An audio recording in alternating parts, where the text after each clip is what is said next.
नमस्कार साथियों, आप देखना शुरू कर चुके हैं Katara competition exam YouTube channel पर। यूपी पुलिस कांस्टेबल ए 120 का फुल सॉल्यूशन, यानी जो आपका मॉक टेस्ट है उसका सॉल्यूशन आप देख रहे हैं। और इसमें आप जिस सीक्वेंस में आपने क्लास में मतलब एग्जाम में जो आपने क्वेश्चंस को अटेम्प्ट किया है, या फिर आपने जिस पैटर्न में आपको सब्जेक्ट्स मिले हैं, उसी पैटर्न में आपका ये फुल मॉक का सॉल्यूशन आपको देखने को मिलेगा, जिसमें आप पहले मैथ्स पढ़ेंगे, फिर आप रीजनिंग, फिर उसके बाद में जीएस और फिर हिंदी। चलिए शुरू करते हैं। सबसे पहले यहाँ पर मैथ होगा और पहला सवाल आपकी स्क्रीन पर आ चुका है। करिए, क्या करते हैं भाई, क्या कहानी है। कहता है कि 20%, भैया 20% जानते हो आप तो होता है 1/5, और 30% जानते हो आप तो क्या होता है 1/3/10। 3/10। क्या इतनी बात क्लियर है? इतनी बात आपको समझ में आ गई है? बिल्कुल सर। तो अब क्या करेंगे, अब आप कहेंगे सर कि ये है एमआरपी और ये है एसपी, तो 5 पर 1 का डिस्काउंट हो गया।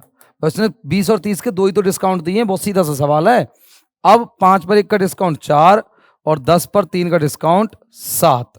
तो क्या करेंगे, अब यहां पर 2 से 5 बार और 2 से 2 बार, 5 पंजे 25 और 7 दूनी 14, कुल मिला के 25/14। बोले तो ऑप्शन डी इस सवाल का राइट आंसर हो जाएगा। आगे बढ़ते हैं, आगे बढ़ेंगे। कह रहा है 42 सेंटीमीटर भुजा वाले एक समबाहु त्रिभुज के अंतर्वृत्त का क्षेत्रफल बताइए। मैंने आपको बताया था, मैंने डायरेक्ट आपको कॉन्सेप्ट बताया हुआ है कि अंतर्वृत्त का 42 सेंटीमीटर भुजा वाले एक समबाहु त्रिभुज के अंतर्वृत्त का क्षेत्रफल, यानी अगर आप इसका इन सर्कल का अगर एरिया निकालना चाहते हैं तो मैंने बताया था 1/12 पाई ए स्क्वायर, ये फॉर्मूला बताया था। तो 1/12 पाई का मान है 22/7 और सर ए का मान है 42 सेंटीमीटर भुजा है 42 × 42। अब क्या करेंगे सर, अब आप कहेंगे यहाँ पर 7 × 42, 6 दूनी 12 और 2 से 11, 11 दूनी 22 बचा 2, 11 चौका 44 और 2 40, 462। बोले तो ऑप्शन बी 20 सवाल का राइट आंसर हो जाएगा। कह रहा है एक टैंक में एक समान कार्य क्षमता वाले 4 नल बराबर दूरी पर लगे हुए हैं। पहला नल टैंक के तल में, चौथा नल टैंक के 3/4 ऊंचाई पर लगा है। यदि पहला नल टैंक को 16 घंटे में खाली कर सकता है तो ज्ञात कीजिए भरा हुआ टैंक कितने समय में खाली हो जाएगा। भाई सवाल बहुत बेहतरीन है, बेहतरीन मतलब टफ है। अगर टफ है तो इसका क्या जुगाड़ किया जाए, आओ कहानी समझते हैं बहुत ही ध्यान से। आइए आइए,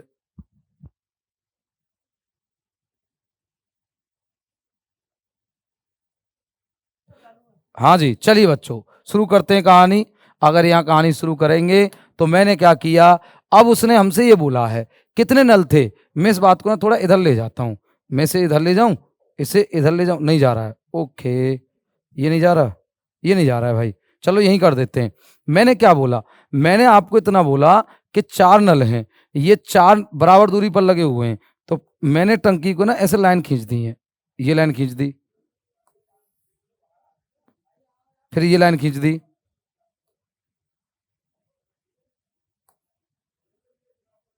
ठीक है, और ये लाइन खींच दी है, ये लाइन खींच दी है, ठीक है जी।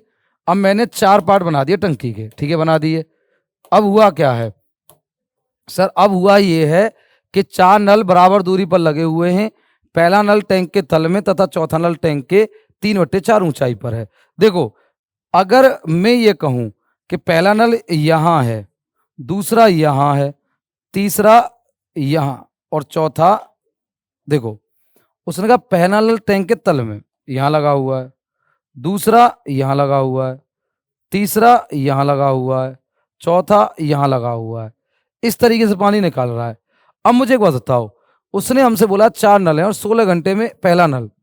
अगर पहला नल 4 नल हैं तो 4 बना दो, इससे कोई फर्क नहीं पड़ेगा। पहला नल जो है वो 16 घंटे में अगर टंकी भर सकता है तो दूसरा भी 16 में, तीसरा भी 16 में और चौथा भी 16 घंटे में खाली करेगा, भरेगा नहीं, खाली करेगा। तो 16 का एलसीएम बेटा क्या आएगा, 16 आएगा। 16 से 16 कितने बार, एक बार, यानी ये खाली हो रहा है तो -1 एफिशिएंसी, दूसरे नल की भी -1 होगी, तीसरे नल की भी -1 होगी और चौथे नल की भी -1 होगी। हाँ या ना? तो अब ये बताओ, मैंने 16 लीटर को 4 बराबर भागों में बांट दिया, क्योंकि उसने मुझसे बोला है साफ साफ कि पहला नल तल में और चौथा नल 3/4 ऊंचाई पर। अगर इसकी 4 ऊंचाई मान लूं तो ये 3 पर है, तो मैंने 16 को 4 भागों में तोड़ लिया। ये 4 लीटर है, ये भी 4, 4 3 12 और 4 चौका 16। आप बताओ, जब पहला 4 खाली किया जाएगा तो कौन खाली करेगा? तो आप कहेंगे सर जब ये पानी खाली होगा तो देखो 1 2 3 4, ये चारों नल पानी निकाल रहे होंगे। आप समझे बात नहीं समझे? 1 2 3 4, ये चारों नल पानी निकाल रहे हैं, यानी यहां पर 1 2 3 4, 4 को 4 से कितना टाइम आया सर? 1 आवर आ गया।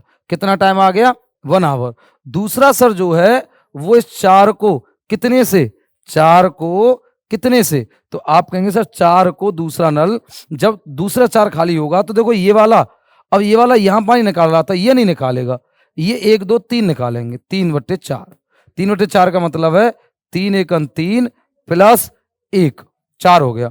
1/3 में 60 से गुणा कर दो, 3 से 20 बार, तो कुल मिला के यहां से आ गया 1 घंटे और 20 मिनट। ठीक है जी। उसके बाद में क्या हुआ, यहां पर इस 4 पानी को खाली किया गया 2 नलों के द्वारा, तो यहां से कितने मिले सर? 2 घंटे। ठीक है। अब यहां से इस 4 पानी को खाली किया गया, अब यहां से ये पानी खाली किया गया 4, तो कितनी एफिशिएंसी, कितने नल हैं? 1 नल, तो कितने घंटे लगेंगे? 4 घंटे। 4 और 2 6 और 1 7 और 1 8, 8 घंटे और 20 मिनट। 8 घंटे 20 मिनट बोले तो ऑप्शन सी सवाल का राइट आंसर है। अच्छा क्वेश्चन था, मतलब टाइम टेकिंग, और एग्जाम में आपको पहले बार में छोड़ने लायक क्वेश्चन है। जब दूसरे स्टेप में आप पेपर करें मैथ्स और रीजनिंग का, तब इस सवाल को आप कर सकते हैं, उस टाइम पर करें। आइए, चक्रवृद्धि ब्याज की वार्षिक रूप से संयुक्त किया जाता है तो 24,000 रुपए पर 10% की दर से 2 वर्षों का चक्रवृद्धि ब्याज। मुझे तो डायरेक्ट याद है भाई, 10% 2 साल का होता है 21%, और मैंने आपको भी लिखवाया तो आपको याद होने चाहिए। 24,000 10% होता है 21%, डायरेक्ट 21% निकाल दो। उसने क्या पूछा है? चक्रवृद्धि ब्याज पूछा है। 0 2 0 खत्म, 21 चौका 84 का 4, 21 चौका 84 का 4, बचा कितना? 8, 21 दूनी 42 और 8 कितना हो गया? 50, 50 40, 50 40 बोले तो ऑप्शन सी, ऑप्शन सी। आगे बढ़ते हैं। कह रहा है अरुण ने एक पुराना कंप्यूटर खरीदा और उसकी मरम्मत पर 110 खर्च किए। ठीक है, अरुण ने मान लो ए रुपए में खरीदा, 110 मरम्मत पर खर्च किए, फिर भोला को 20% के लाभ पर, तो 120% हो गया, 20% का लाभ। फिर भोला ने इसे 10% की हानि पर, 90% हो गया। फिर उसके बाद में चंदन ने अंततः इसे 10% के लाभ पर, तो 110%, 110%। अब बेटा इसे सॉल्व कर लो, इसे सॉल्व करोगे तो यहां पर 0 से 0, 0 से 0 और 0 से 0। ठीक है सर, कुछ और कटेगा? हाँ, काटने को तो काट सकते हैं इतने लाभ पर। अब बराबर इधर रख देता हूं मैं थोड़ा सा, पहले मैंने भी पूरा डेटा नहीं लिखा। इक्वल में अब बताओ कितने में बेचा? 1188 में बेचा। अब काटो, काटो रे काटो। कैसे काटोगे? देखो 11 1 11 11 8 88, 108 बार। कितने बार? 108 बार। 12 नंबर 108 से 108 कट गया सीधा, तो कुल मिला के a प्लस 110 बराबर बना 1000। लेकिन 110 उसने मरम्मत पर खर्च किए तो खरीदा कितने में था सर? 890 में। क्या सर बात क्लियर है? क्या ये बात क्लियर है? ऑप्शन डी सवाल का राइट आंसर हो जाएगा। आपको बात समझ में आ गई है? क्लियर है ये बात? चलिए आगे बढ़ते हैं। उसके बाद आगे बढ़ते हैं, ये कह रहा है खाली टैंक को ए 6 घंटों में खाली भर सकता है, 6 घंटे में भर सकता है, और उसी भरी टंकी को नल भी अकेले 8 घंटे में खाली कर सकता है। यदि उन्हें ए से शुरू करते हुए वैकल्पिक घंटों में खोला जाता है तो टैंक पहली बार कितने समय में भरेगा? एक बात समझिए, यहां पर ए और एक है बी। जो ए है वो कितने घंटे में सर? 6 घंटे में। बी जो है वो कितने घंटे में सर? 8 घंटे में। सर 8 और 6 का एलसीएम लो, क्या हो गया सर? 24।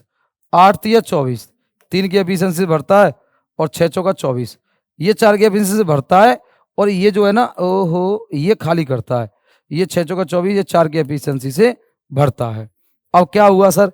अब ये हुआ यदि उन्हें ए से शुरू करते हुए वैकल्पिक घंटों में खोला जाता है तो टैंक पहली बार कितने समय में भरेगा?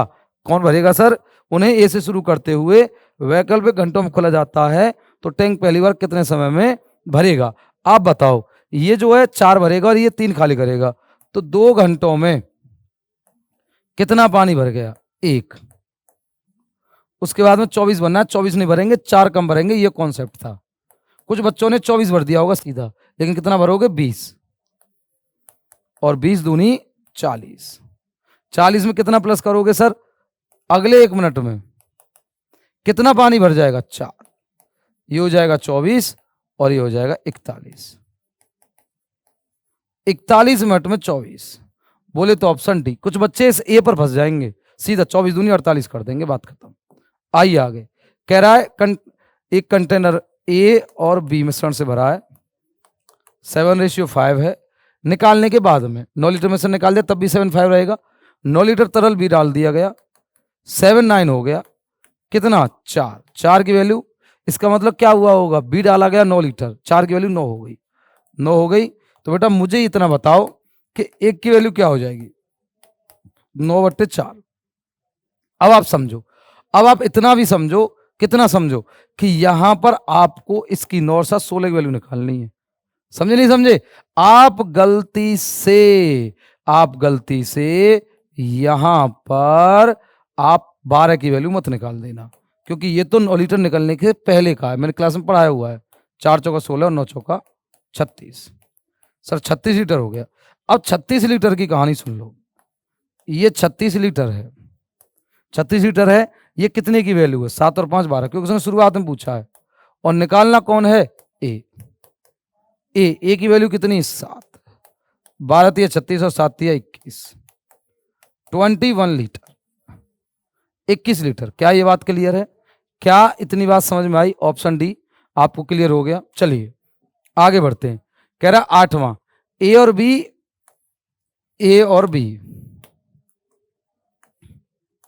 बी और सी और ए और बी और सी और ए और बी 18 दिनों में, बी और सी 24 में, और सी और ए या ए और सी 36 दिनों में।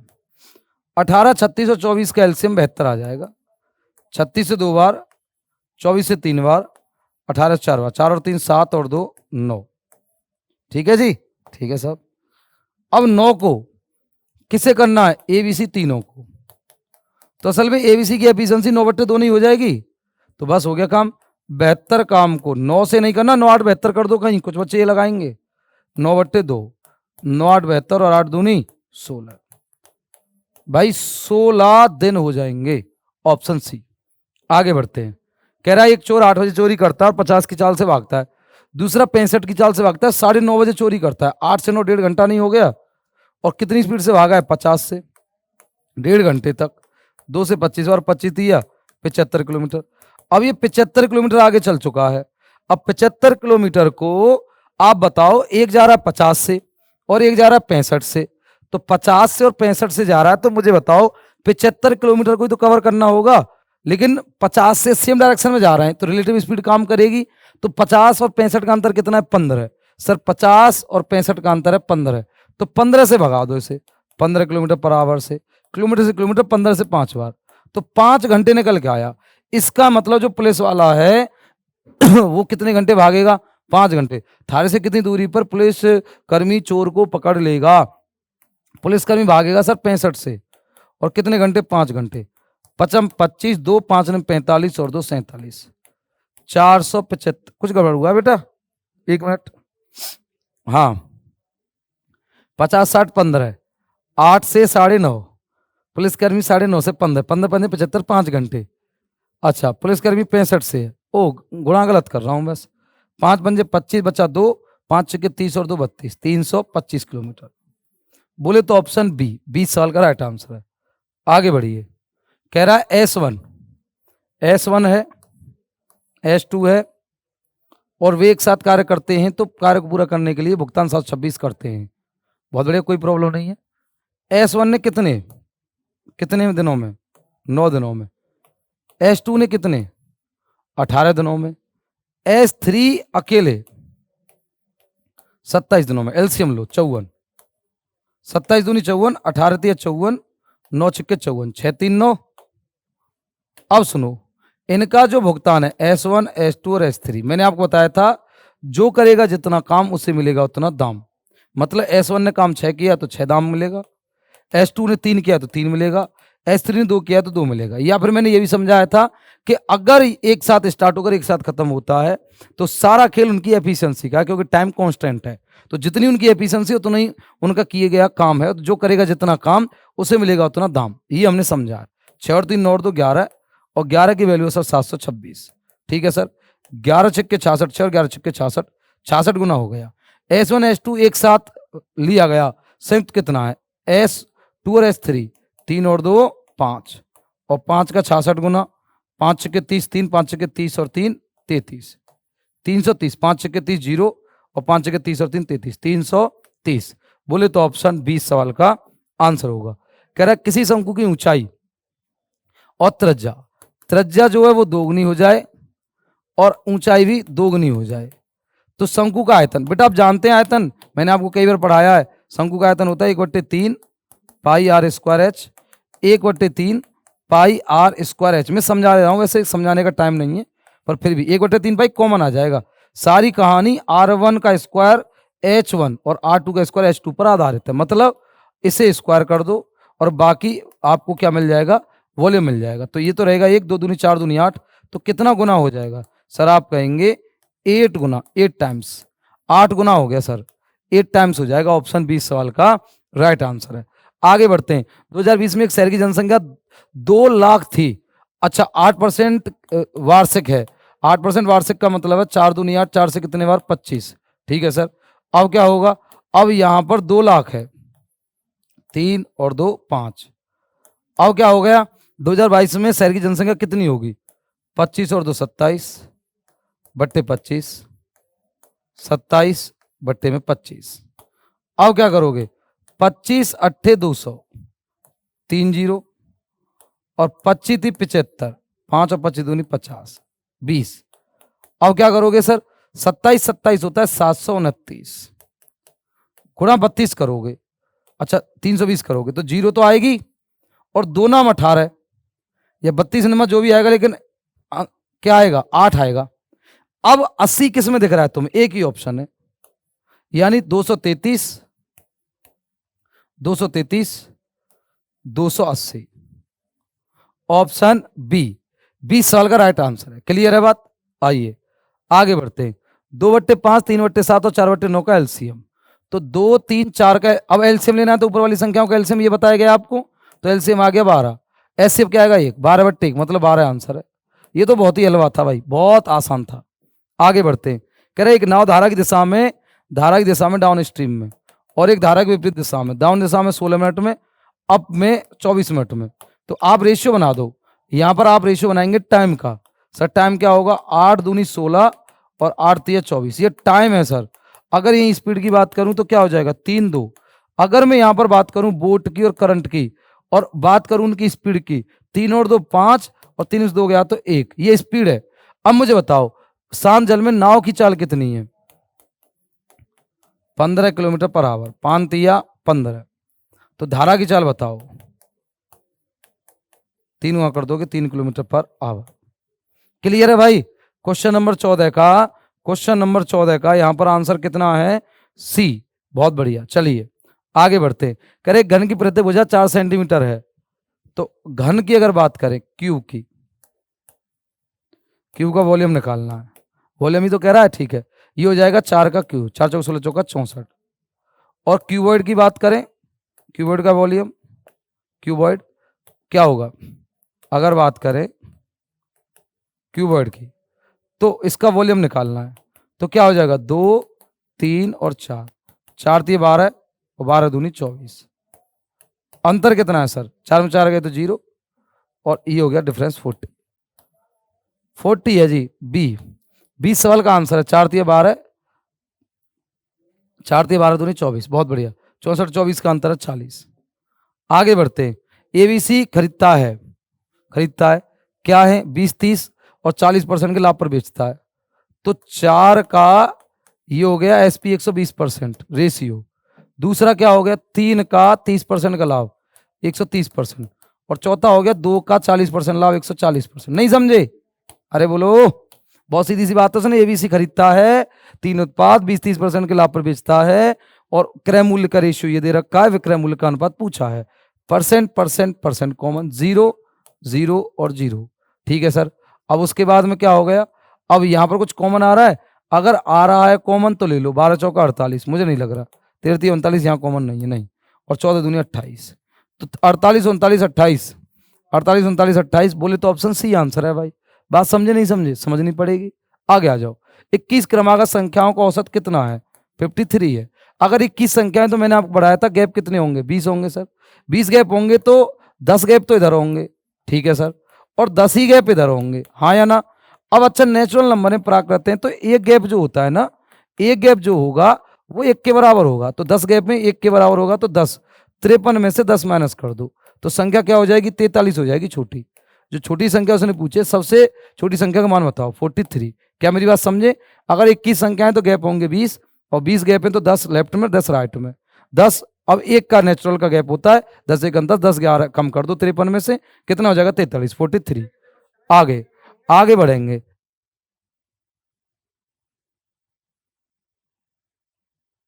चलिए, एबीसी पिछले वर्ष की आय का अनुपात 4-5-9 है, जबकि उनकी व्यक्तिगत पिछले वर्ष की आय और इस वर्ष की आय इस वर्ष की आय का अनुपात 2:3, 3:5 और 3:2। बेटा ये तुम्हारे अंकित सर मुझे रिकॉर्डिंग नहीं करने दे रहे हैं, डिस्टर्ब कर रहे हैं, तो इसलिए मुझे हंसी आ रही है। आइए, मैंने क्या बोला?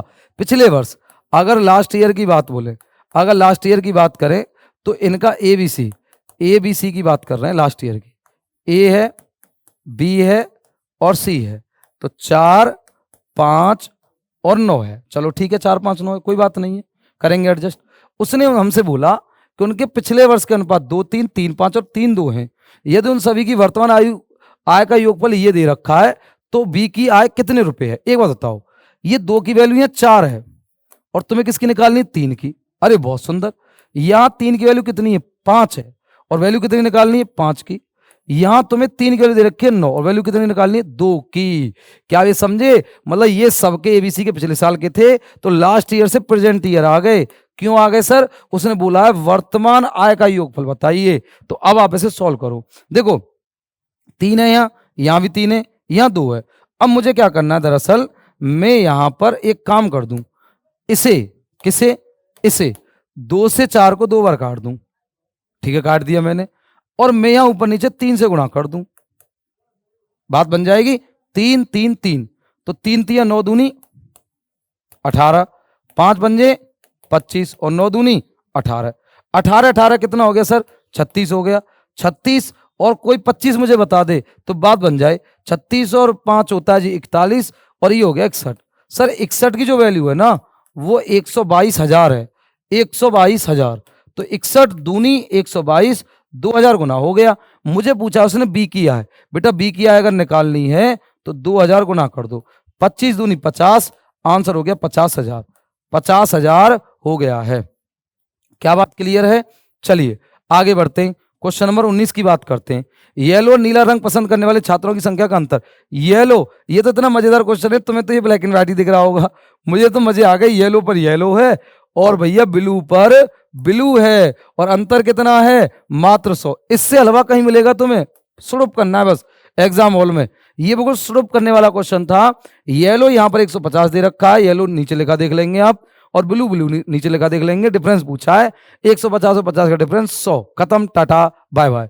आगे आइए सर, आगे बात करते हैं। ए बराबर 1300 दे रखा, बी बराबर 1450। अरे बहुत सुंदर, तो 1300 1450, देखो ए है बी है, और उसने हमसे परसेंटेज पूछा है, तो ये तो हो गया जी 1300, ठीक है सर, ये हो गया 1450। अब मुझे परसेंट निकालना है, तो मैं एक काम भी तो कर सकता हूं जो मैं करता आया हूं। सर मैंने रेशियो ले लिया, रेशियो ले लिया, हाँ 0 कॉमन ले लिया, 5 से कितने बार? 26 बार, और 5 से कितने बार? 29 बार, 29 पंजे 145 होता है, हाँ या ना? तो आप कहेंगे सर उसने क्या बोला है? बी ए से लगभग कितने प्रतिशत अधिक है? कितना अधिक है सर? 3 अधिक है। किससे अधिक है? बी ए से, ए से कंपैरिजन हो रहा है तो नीचे आएगा, और मल्टीप्लाई क्या करना है? 100, क्या करना है? 100, तो 2 से कितने बार? 13 बार, 2 से 50 बार, 50 तिया 150 बट्टे में 13, 13 एकन 13 बचा कितना 2, 13 2 15 20 और 13 एकन 13, 11 पॉइंट कुछ दिख रहा है 11.54। इतना टाइम नहीं हम पर कि हम पूरा 11.54 तक देखें। जैसे ही हमें 11 देखेगा हम अपना ताबड़तोड़ शुरू कर देंगे आंसर लगाना। 48 किलोमीटर पर आवर की चाल से अगर आपने यात्रा की 10 घंटे तो 48 गुना 10 आपने दूरी कवर की, 8 घंटे में कवर करनी है, 8 छक्के 48, तो गति क्या होनी चाहिए 60 किलोमीटर पर आवर। इससे आसान सवाल पेपर के अंदर कभी मिल जाए तो तुम मुझे पकड़ लेना आके, ये सबसे आसान है भाई, सबसे आसान। और मैं तो कह रहा हूं तुम अपने घर लेके चले चलना, मुझे कोई दिक्कत नहीं है। आओ उधर आगे बात करते हैं। कह रहा है 3 अंकों की कितनी संख्या 17 से भाज्य। भाई वाह, सवाल बहुत जानदार है। देखो होता क्या है, अगर उसने सभी संख्या पूछी होती 17 तक तो हम सीधा 999 को 17 से भाग कर देते और 17 पंजे 85, बचा कितना सर 17 पंजे 85, 14 बचा, 14 बचा, 14 बचा और उतार ली हमने कितना 9, 17 में 153 होता है तो 8 बार चला जाएगा 58, मतलब 58 संख्याएं होंगी जो 299 तक डिवाइड होंगी 17 से, या 17 से डिवाइड 17 का मल्टीपल 999 तक कितनी होंगी 58। ठीक है, लेकिन अब समस्या की बात क्या है, समस्या की बात को उसने बोला 3 अंकों की, तो इसमें जो 2 अंकों की है 1 अंक की है उसे हटा दो। अच्छा 1 अंक की तो होगी नहीं क्योंकि 17 से डिवाइड हो रहा है, लेकिन 2 अंकों की तो होंगी, तो हमने 99 2 अंकों तक है, 100 से 3 अंक शुरू हो जाएंगे तो 99 तक हटा दो, 99 तक हटाओगे 17 पंजे 85, 5 घटा दो, 58 से 5 घटाया कितना आया आंसर 53। बोलो आया ना, ऑप्शन सी। आगे बढ़ते हैं सर, नेक्स्ट क्वेश्चन। अगर आप इसे सॉल्व करने जाएंगे कैसे उड़ाएंगे, देखो ये लिखेंगे 3/11 इनटू में 22/6, ठीक है, माइनस 9/4 12/3 प्लस 25/11 गुणा 22/10। ठीक है सर, अब क्या हो जाएगा, अब क्या हो जाएगा, अब आप कहेंगे 11 दूनी 22, 3 दूनी 6, 1 आया, 3 तिया 9, 4 तिया 12, 1 3 तिया 9 प्लस 11 दूनी 22, 2 पंजे 10, 5 पंजे 25 प्लस 5। अब बताओ -9 प्लस का 1 माइनस का 8 माइनस का 3, आंसर आ गया। खत्म कहानी, पी लो पानी, जय भवानी। छापो, कोई दिक्कत, आगे बढ़ेंगे। कह रहा नीचे दिए गए ग्राफ का 200 छात्रों को उसके पसंदीदा शौक के संबंध में किए गए सर्वेक्षण परिणाम दर्शाता है। ये इनके छात्रों की संख्या है और ये इंटरेस्ट है, उनके शौक है। उसने कहा है प्रतिशत के संदर्भ में, प्रतिशत बताना है, मतलब इंडोर खेलों को अपने पसंदीदा शौक के रूप में चुनने वालों की तुलना में, इंडोर खेलों को की तुलना में कितने अधिक छात्रों ने आउटडोर खेलों को चुना। आउटडोर कितना 40, कितना अधिक को चुना 20 को। सर 20 को अधिक चुना, और किसकी तुलना में, किसकी तुलना में, इंडोर खेलों की तुलना में। तो 20 मल्टीप्लाई 100, तो कितने अधिक छात्रों ने आउटडोर खेलों को अपने पसंदीदा शौक के रूप में चुना। 20 से 20 कट गया, कितना परसेंट आया सर 100%। खत्म कहानी, पी लो पानी। बोले तो ऑप्शन ए, इस सवाल का आंसर है। आगे बढ़ते हैं, क्या कहता है, यदि तीसरी कक्षा थर्ड क्लास में, अच्छा पढ़ लेते हैं। नीचे दिया गया पाई चार्ट प्रत्येक समूह का प्रतिनिधित्व करने वाले त्रिज्याखंड के केंद्रीय कोणों के संदर्भ में किसी गांव के स्कूल की 6 कक्षाओं में लड़कों की संख्या के वितरण में को दर्शाता है। अच्छा, कक्षा में लड़कों की कुल संख्या 1800 है, 1800 है। अब कक्षा में कुल संख्याओं की संख्या 1800 है, तो उसने हमसे बोला है कुल 1800 है। यदि तीसरी कक्षा में, तीसरी कक्षा में कितना है 60 डिग्री है, 60 डिग्री है, तो आप ये समझो कि जो 1800 दे रखा है ना आपको, ये आपको दे रखा है 360 डिग्री की वैल्यू, आपको 60 की निकालनी है। ठीक है सर, अब तीसरी कक्षा में पढ़ने वाले 40% छात्र हॉकी खेलना पसंद करते हैं। तीसरी कक्षा में पढ़ने वाले ऐसे छात्रों की संख्या कितनी है जो हॉकी खेलना पसंद नहीं करते। अगर 40% पसंद करते हैं तो 60% नहीं करते हैं। बस आपको इसे सॉल्व करना होगा। इसे सॉल्व करें, देखो 2 0 से 0 कट गई, 2 0 से 2 0 कट गई, 6 से 6 बार, 6 से 10 बार, तो आंसर कितना आ गया 180, 180, ऑप्शन सी। ठीक है जी, नमस्कार, बात खत्म है। नमस्कार, जय हिंद। जय हिंद प्यारे साथियों, राधे राधे भाई। सभी के लिए स्टार्ट करते हैं बेटा। सॉल्यूशन नंबर आपका 120 बहुत शानदार आपका ये सॉल्यूशन रहने वाला है। आप सभी ने देखा होगा पेपर में कुछ क्वेश्चन हमने ऐड किए थे, एक्स्ट्रा किए थे, और इसका रीजन यही है कि आपको कहीं ऐसा ना लगे जब आप किसी भी वहां पेपर में बैठेंगे तो आपको ये ना लगे कि सर ये वाला टॉपिक तो आपने कराया नहीं है, या ये वाला क्वेश्चन तो आपने कराया नहीं है। तो यही हमारा मकसद है कि ज्यादा से ज्यादा आपको टॉपिक कराया जाए रिवाइज, जिससे कि ये तो आपका एक तरीके से ट्रेनिंग है, तो जिससे कि आप चीजों को यहाँ से सीख के जाओगे और वहां जाकर के अप्लाई करोगे। तो पहला क्वेश्चन आपके सामने आ चुका है और ये बहुत शानदार सा दे रखा है, रैंकिंग टेस्ट का क्वेश्चन है ये।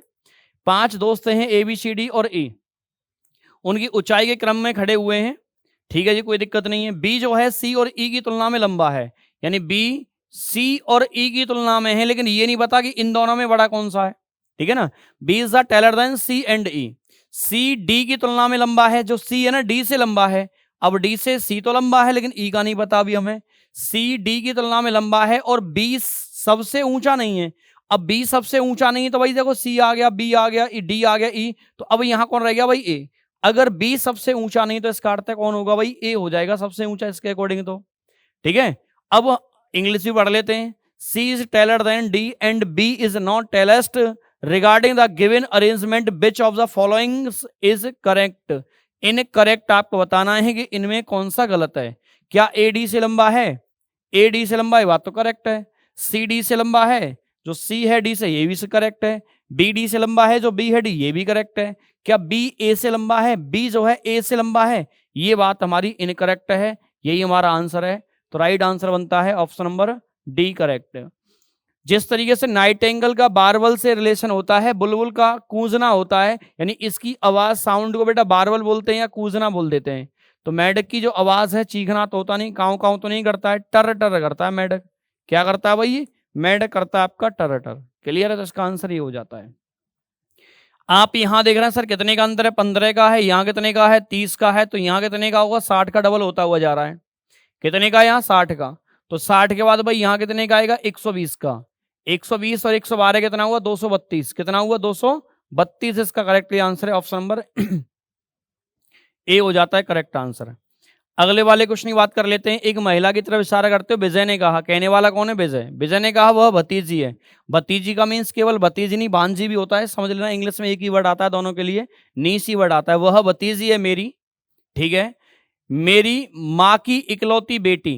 तो विजय की बहन हुई, इसकी माता विजय की, उसकी इकलौती बेटी इसकी बहन की इकलौती बेटी की, जिसका केवल एक भाई है, तो विजय खुद हुआ। वह भतीजी है मेरी माँ की इकलौती बेटी की, मेरी माँ की इकलौती बेटी की भतीजी है, जिसका केवल एक ही भाई है। इंग्लिश पढ़ लेंगे। Pointed towards a woman, Vijay said she is the niece of, अपनी नहीं है, she is the niece of my mother's only daughter, जो मेरी माता की जो सिस्टर है ना, ओनली पुत्री एक है, उसकी भतीजी है वो। Who has only one brother, जिसका केवल एक ही भाई, यानी विजय भाई है उसका। How is that woman related to Vijay, Vijay उसको क्या बोलेगा, तो अगर विजय की सिस्टर की भतीजी है तो वो विजय की पुत्री हुई। विजय क्या बोलेगा, उसे बेटी बोलेगा, उसे क्या बोलेगा, पुत्री बोलेगा। समझ गए भाई। अगले क्वेश्चन की बात करते हैं। बेटा डी से बाई आया, माइनस का 5 है, -5 करेंगे तो यहाँ टी आएगा, क्योंकि -5 करके ओ आ रहा है। एक्स के बाद में एस आया, -5 है, और एस में से माइनस का 5 करेंगे तो बेटा क्या आएगा, एन आएगा। तो टी के बाद में एन कहाँ दे रखा है, इसमें दे रखा है। करेक्ट आंसर सी ऑप्शन हो जाता है। यहां पूछा गया है इनको वर्णमाला क्रम में सजाएं, वह शब्द जो शब्दकोश में प्रथम आएगा। तो आप देखेंगे भाई प्रथम में कौन आएगा, प्रथम में तो एच के बाद में ए की ऑप्शन दे रखा है, तो कुछ करने की जरूरत ही नहीं है, ठीक है। अगले की बात करते हैं। बेमेल यानी फाइंड ऑड बनावट बताना है तुम्हें। चीज यानी आप सभी जानते हैं दूध और कर्ड, ये तीनों ही क्या है, मिल्क वाले ही प्रोडक्ट हैं। वाइन क्या है भाई, वाइन तो वाइन ही अलग ही है। तो राइट आंसर इसका बी ऑप्शन हो जाता है। अगले क्वेश्चन की बात करते हैं। डायरेक्शन टॉपिक का क्वेश्चन है। कार्तिक बेटा 10 जाता है पूरब में, 10 गया, वाएं मुड़ के 4 जाता है, फिर वाएं मुड़ के 13 शुरुआती बिंदु से कितनी दूरी पर है, तो आपका आंसर कितना हो जाएगा, 5 पर है। कितना है भाई, 5 हो जाएगा। Kartik walk 10 kilometre the east direction, left and walk 4, then he turn left and cover 13। तो राइट आंसर कितना आएगा, 5 आएगा इसका करेक्ट आंसर। अभियान जिस प्रकार विजय से भाई कैंपेन चलाई जाती है, किसके लिए, विक्ट्री के लिए। कोई भी आप कैंपेन चलाएंगे तो किसके लिए, विक्ट्री के लिए, विजय के लिए। उसी तरह परीक्षा देंगे, परीक्षा का क्या होना चाहिए भाई, परीक्षा हम देते हैं किसके लिए, सक्सेस पाने के लिए, सफलता के लिए। तो राइट आंसर क्या बन जाएगा इसका? ऑप्शन नंबर सी बन जाएगा। गौरव जाता है 20 मीटर उत्तर में जाता है, ठीक है जी। वाएं मुड़ता है 40, फिर बाएं मुड़ता है 20 जाता है, फिर से दाएं मुड़ता है 20 जाता है। अब कितना दूर है जी? 60 की दूरी पर है, ठीक है भाई। कितना दूर है ये? 60 की दूरी पर है। Gaurav walk 20 metre in the north direction, he turn left and 40 metres, he turn left again and 40 metres, 20 जाता है। After turning right once more he walk 20। तो ठीक है भाई, कितना हो जाएगा? 60 हो जाएगा। क्लियर है ना? अगले क्वेश्चन की बात कर लेते हैं। एक लड़की अपने घर से निकलती है, पहले 30 जाती है नॉर्थ वेस्ट में। घर से निकल के नॉर्थ वेस्ट में कितना जाती है? 30। ये इसका घर है, नॉर्थ वेस्ट में 30 जाती है। बाद में 30 जाती है साउथ वेस्ट में। साउथ वेस्ट में बेटा कितना जाती है? यहाँ पर 30 जाती है साउथ वेस्ट में। अंत में वह अपने घर की ओर मुड़ती है। अब यहां से घर की तरफ मुड़ती है, तो ये डायरेक्शन पूछी गई होगी कौन सी है? वह किस दिशा में चल रही है? Turn towards her home in which direction is he sea walking. तो अब कहाँ जा रही है भाई? पूरब में जा रही है। फिलहाल में उसका फेस कहाँ है? पूरब में हो जाएगा उसका फेस। क्लियर है भाई?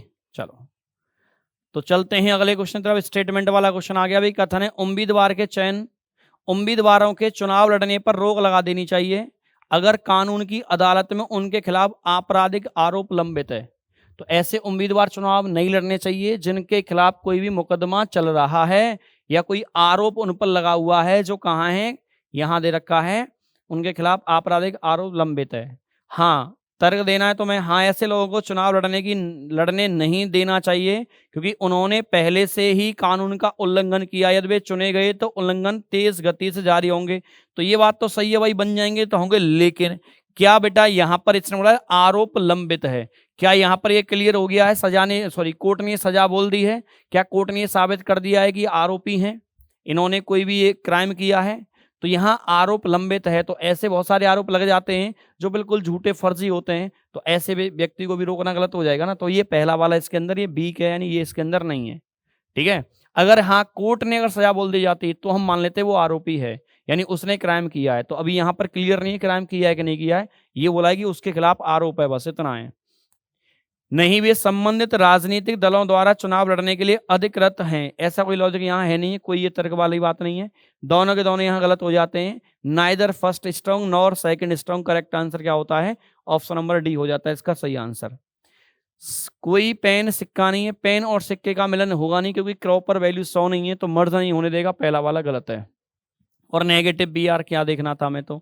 तो पेन और सिक्के ये भी नहीं मर्ज होगा, दोनों गलत हो गए ना। एक पॉजिटिव है और एक बेटा नेगेटिव है।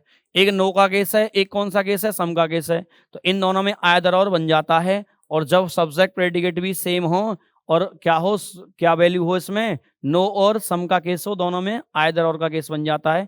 तो इसमें राइट आंसर सी ऑप्शन है।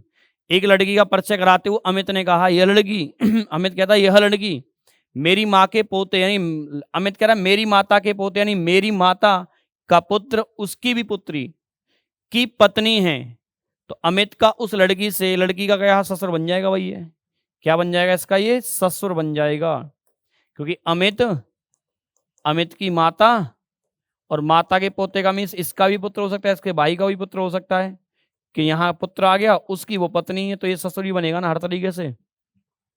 लड़की उसे क्या बोलेगी? ससुर बोलेगी।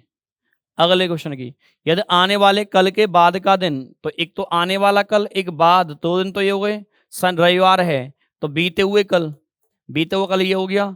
और उससे पहले की बात कर रहे हैं 4 दिन, तो 4 दिन पास्ट में जाना क्योंकि पास्ट की बात कर रहा है। तो आप बेटा रविवार में से 4 दिन कम कर दो, 3 दिन जोड़ दो, सोमवार मंगलवार बुधवार आ जाएगा। करेक्ट आंसर क्या आएगा इसका? बुधवार आ जाएगा। ऐसे भी कर सकते हैं आप, और आप चाहें तो लिख के भी कर सकते हैं शुक्रवार मान के। एक सेकंड बेटा,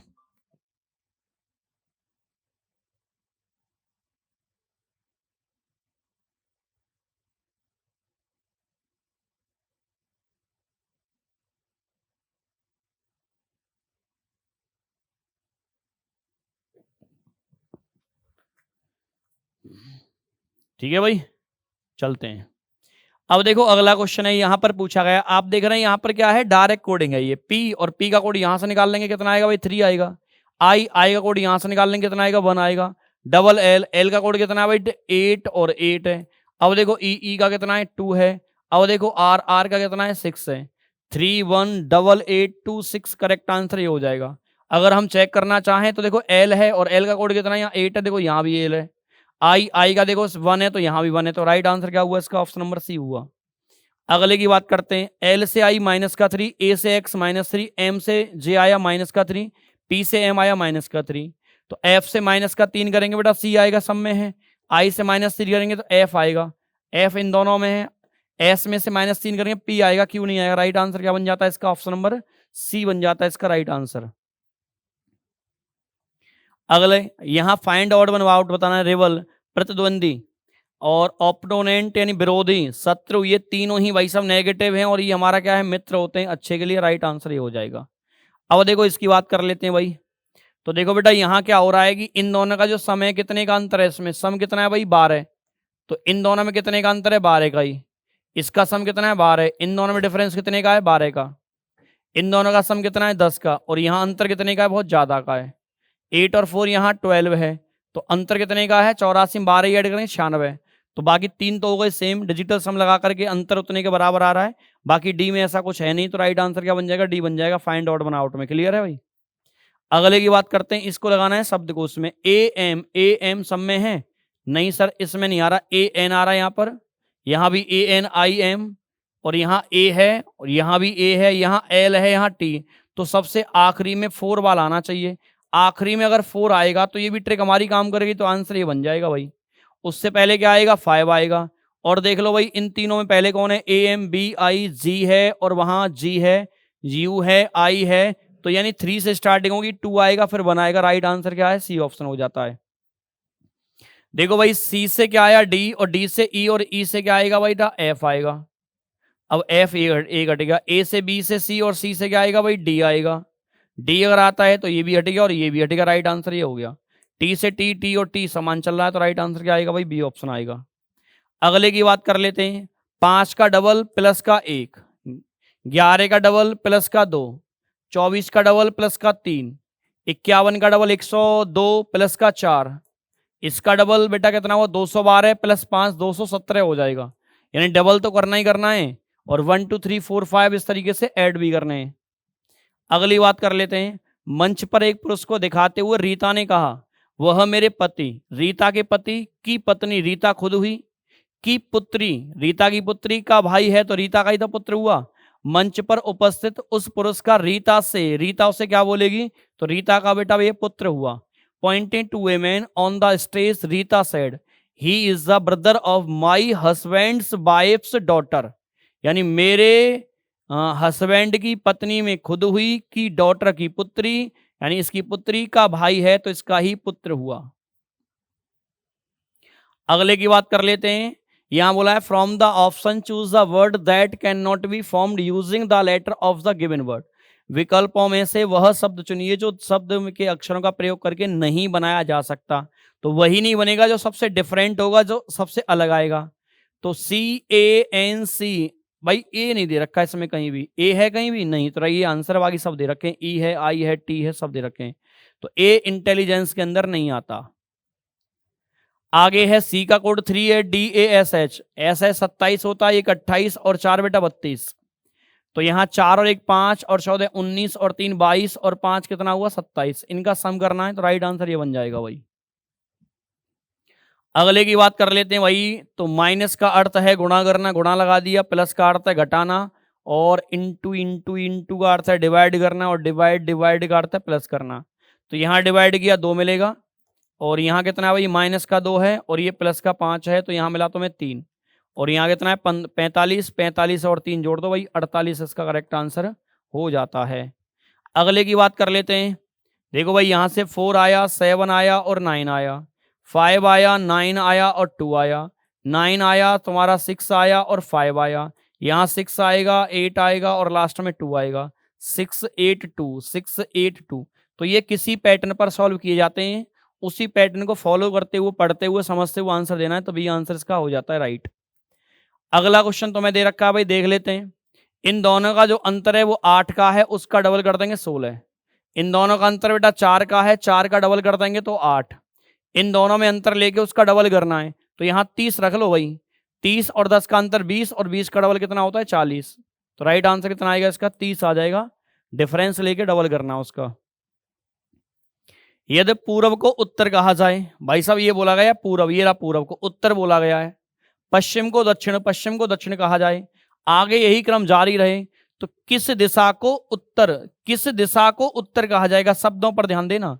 एक तो होता है कि उत्तर को क्या कहा जाएगा, उत्तर को क्या कहा जाएगा, क्या कहा जाएगा? तो आंसर आता बेटा इसका क्या, एंटी क्लॉकवाइज चल रहा है ना, पश्चिम आता।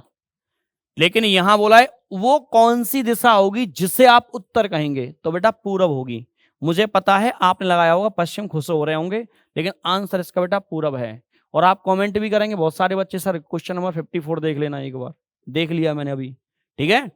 तो यहां बोला है then which direction will be called north, वो कौन सी दिशा होगी जिसे आप नॉर्थ कहेंगे, तो वो पूरब होगी। पूरब को तो नॉर्थ कह रहे हैं, यहाँ बोल रहे हैं पूरब को उत्तर कहा जाए, ठीक है। और कमेंट मत करना इसके लिए, ठीक है, पहले ही समझा दिया। उत्तर को क्या, अगर कर दिया हो गलती से सही कर देना उसे अभी। ऐसे हैं बहुत सारे महारथी, आंसर की आने से पहले, सॉल्यूशन आने से पहले कमेंट में कर देते हैं। तो east is called north, west is called south and this pattern continues. और आगे दे रखा है then which direction will be called north, north किसको, किस दिशा को नॉर्थ कहा जाएगा, तो वो है पूर्व को नॉर्थ कहा जाएगा। हम विभिन्न समुदायों से जुड़े हैं लेकिन हम में कुछ गुण सामान्य हैं। नीचे वे 4 गुण दिए गए हैं जो समुदायों में हैं।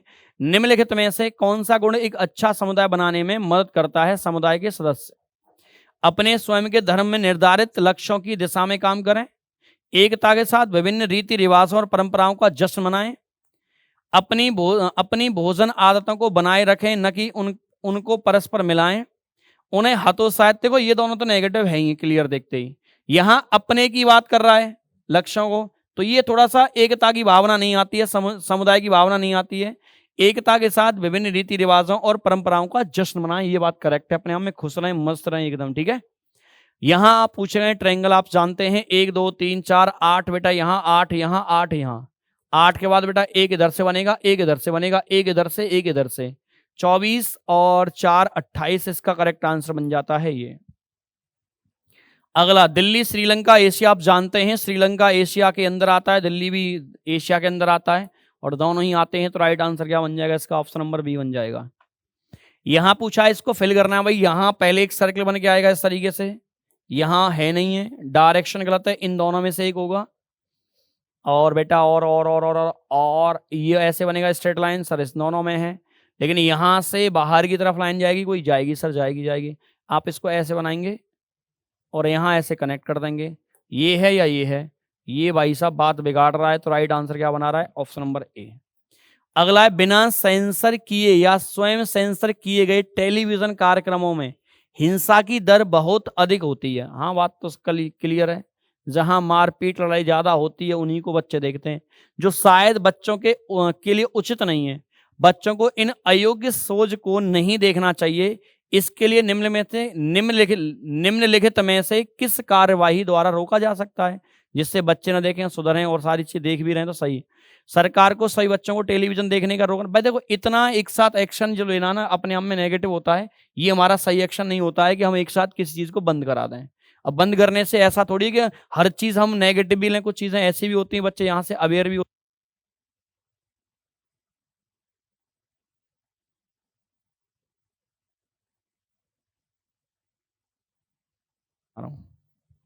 क्लियर है भाई?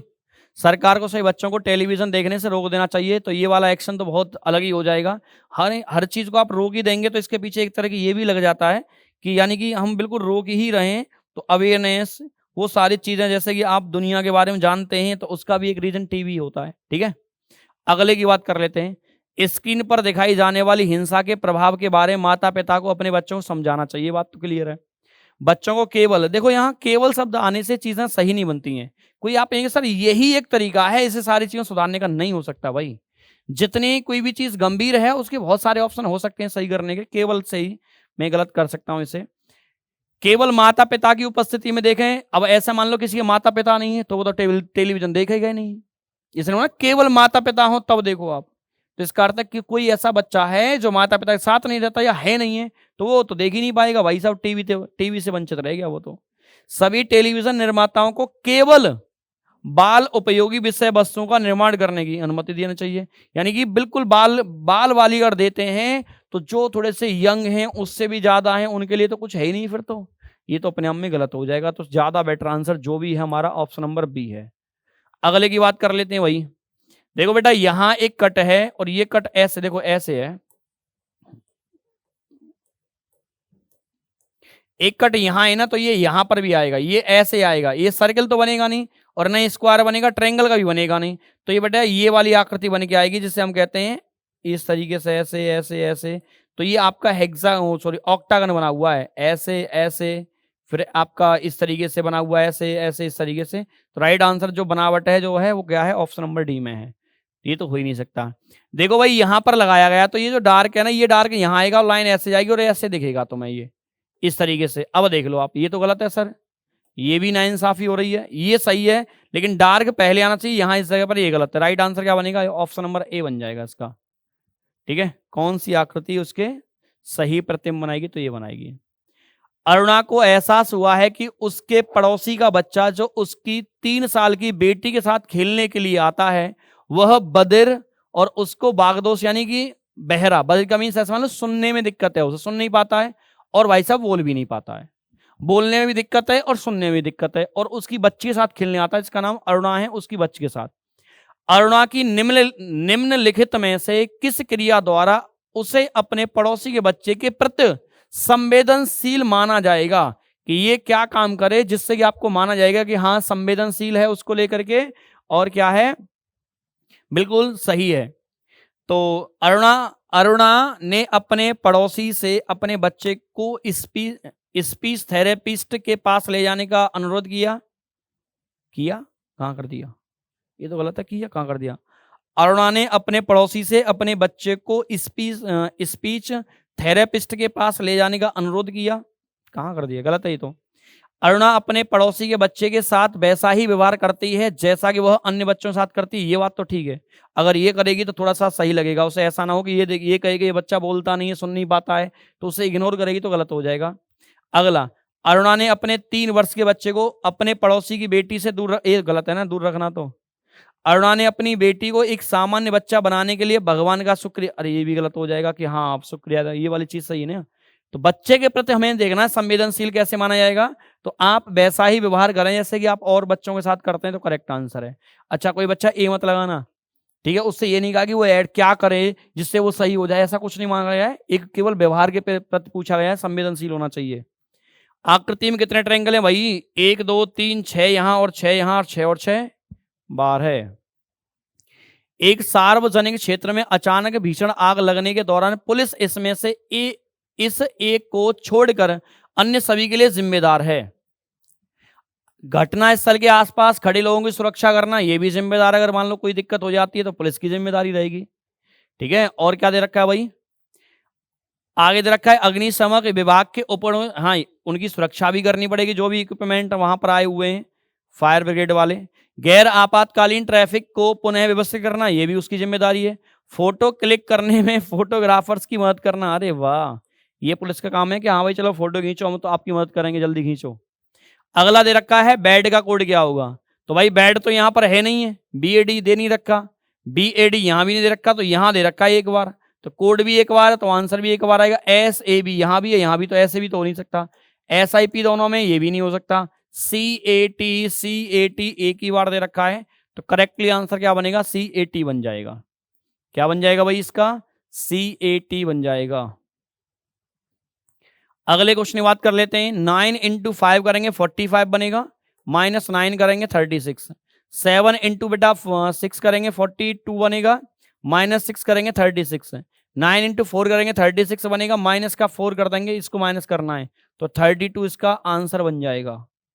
अगले की बात कर लेते हैं। पुलिस अनुसंधान एवं विकास ब्यूरो के तत्वावधान के निम्नलिखित में से कौन सा संस्थान स्थापित किया गया था, सरदार वल्लभ भाई पटेल, केंद्रीय पुलिस प्रशिक्षण अकादमी, राष्ट्रीय जांच एजेंसी, जांच एजेंसी तो नहीं की गई भैया, पुलिस की बात कर रहा है तो पुलिस की बात कर रहा है, तो राइट आंसर क्या बनेगा, ये तो पहला था सबसे, तो ये वाला बन जाएगा हमारा, केंद्रीय पुलिस प्रशिक्षण अकादमी, central police training academy correct answer है। उत्तर प्रदेश में जिला मजिस्ट्रेट की नियुक्ति, डीएम साहब की बात हो रही है भाई साहब, डिस्ट्रिक्ट मजिस्ट्रेट की नियुक्ति करने वाला कौन सा प्राधिकरण है? आप जानते हैं गवर्नमेंट ने यहाँ से डीएम को वहां पहुंचा दिया, वहां से यहाँ पहुंचा दिया, तो ये भाई साहब कार्य गवर्नमेंट का आता। उत्तर प्रदेश की बात कर रहा है तो यूपी गवर्नमेंट करेगी, ठीक है ना। होते तो यूनियन पब्लिक इसी के अंदर ही होते हैं, ये उत्तर प्रदेश यूपीएससी के अंदर ही आते हैं, लेकिन ये केवल इनका काम होता है कि हाँ ये डीएम बना दिए, बाकी को जो भी देख रेख है वो कंप्लीट किसके पास रहती है बेटा? सरकार के पास रहती है। सरकार इधर से उधर ट्रांसफर करती है, उनका सब कुछ करती है। तो नियुक्ति भी कौन करती है? गवर्नमेंट ही करती है नियुक्ति। अगले की बात कर लेते हैं भाई। नेक्स्ट क्वेश्चन आ गया तुम्हारे सामने, क्या क्वेश्चन है भाई, पढ़ लेते हैं इसे। स्टेटमेंट तुम्हें दे रखा है, दो निष्कर्ष दे रखे हैं, जानकारी को सत्य मानना है, फिर दोनों निष्कर्ष को एक साथ विचार करना है, फिर निर्णय लेना है उनमें से कौन सा निष्कर्ष कथन में दी गई जानकारी को उच्च संदेह से परे तार्क रूप से अनुसरण करता है। तो ये क्वेश्चन हमारा ये है, सियोल की मूल निवासी लड़कियों की निश्चित डेफिनेटली निश्चित रूप से 23 वर्ष की आयु में शादी करेंगी। सियोल की मूल निवासी लड़कियां निश्चित रूप से 23 वर्ष की आयु में शादी करेंगी। बैनी एक 24 वर्ष की लड़की है, बैनी 24 वर्ष की है। बैनी यदि सियोल की मूल निवासी है तो उन्होंने शादी कर ली होगी, ये बात करेक्ट है क्योंकि निश्चित बोला ना डेफिनेटली, तो ये करेक्ट हो जाएगा। दूसरे की बात कर लेते हैं। दूसरा क्या है भाई? दूसरा ये है, बैनी यदि सियोल की मूल निवासी नहीं है तो उन्होंने शादी नहीं की होगी, ये नहीं कह सकते भाई। अगर नहीं है तो हो सकता है कर ली और हो सकता है कि नहीं भी कर ली हो। तो राइट आंसर इसका क्या बनेगा भाई? ओनली फर्स्ट वाला ज्यादा बेटर बनता है। तो इसका राइट आंसर ओनली फर्स्ट है, और किसी के नहीं कह सकते। और फर्स्ट का मीन्स ऑप्शन सी लगेगा, आप ए मत लगा देना। फर्स्ट का मीन्स ऑप्शन सी लगेगा इसका। फाइंड ऑड वन आउट भाई, तीन तो इसमें क्या दे रखे हैं भाई साहब? वोवेल्स ही दे रखे हैं, एक कॉन्सोनेंट है, तो राइट आंसर हमारा डी ऑप्शन हो जाता है इस तरीके से। अगले की बात कर लेते हैं। ये आपका मशीन इनपुट आउटपुट का क्वेश्चन है, आप देख रहे होंगे यहाँ 86 आया। बाकी सब अपने ये पर बेटा क्या है? सेम है। ये ई एन डी नहीं, ए एन डी होगा बेटा सब में, ए एन डी या ई मान लो इसको फिर सब कोई, लेकिन यहाँ ए ही होगा, सब में ए दे रखा है। तो फिर ये सब क्या है भाई? अपने ये पर सेम आ रहे हैं, यहाँ कोई बदलाव किसी में नहीं किया गया। दूसरे में 86 तो वहीं आ गया। अब यहाँ सबसे छोटा, यानी पहले लेटर नंबर लेके आया, फिर लेटर लेके आया, फिर नंबर लेटर ऐसे हो रहा है। तो ठीक है, अब आपको ये सॉल्व करना है। तो पहले क्या आएगा भाई? स्टेप फर्स्ट में क्या आएगा? सबसे पहले नंबर आएगा सबसे छोटा वाला, छोटा ही तो लिया है इसने, 86 सबसे छोटा यही लिया है। तो पहले आप लेंगे यहाँ 86, बाकी सब क्या चलेंगे बेटा? देखो मशीन इनपुट है, बहुत सारे बच्चे ये सोचते हैं सर ये तो आता नहीं है, यूपीएसआई में आया था, यूपीएसआई में 21 में भी नहीं आया, 26 में भी नहीं आया। बेटा ये कहीं लिखा हुआ नहीं कि तुम्हारे एग्जाम में नहीं आया भाई, नॉर्मल से क्वेश्चन कहीं बन जाते हैं। और हमारा मकसद केवल पेपर सेट करने का ये नहीं होता है कि गिने चुने टॉपिकों से हम बार बार क्वेश्चन तुमसे देते रहें, आप वहां से सही कर लेते हो। तो कुछ टॉपिक हम ऐसे भी डालेंगे जो नहीं आते, लेकिन आपको थोड़ा आना चाहिए। अगर आ गए तो आप पढ़ने आओगे तो लौट गए कि सर ये वाला टॉपिक आ गया, पढ़ा दो एक बार से तब हम करेंगे इसे, तो भाई पढ़ने तो नहीं आने वाले तुम दोबारा से। मान लो नहीं आता है तो आपके पास एक्स्ट्रा जानकारी है, और आ गया तो क्या करोगे आप? तो इसलिए हमने बनाए हैं क्वेश्चन, आप समझ लें, समझाने का प्रयास करता हूं। तो 86 बाकी सब रहेंगे सेम जगह पर, जैसे 9 है यहाँ पर आफ्टर लिखा हुआ है सेम जगह पर, 7 8 लिखा हुआ है। अरे 86 क्यों लिया भाई? सब छोटा तो 7 8 50 है यार। क्या है भाई? सब छोटा क्या है? 50 है, ठीक है।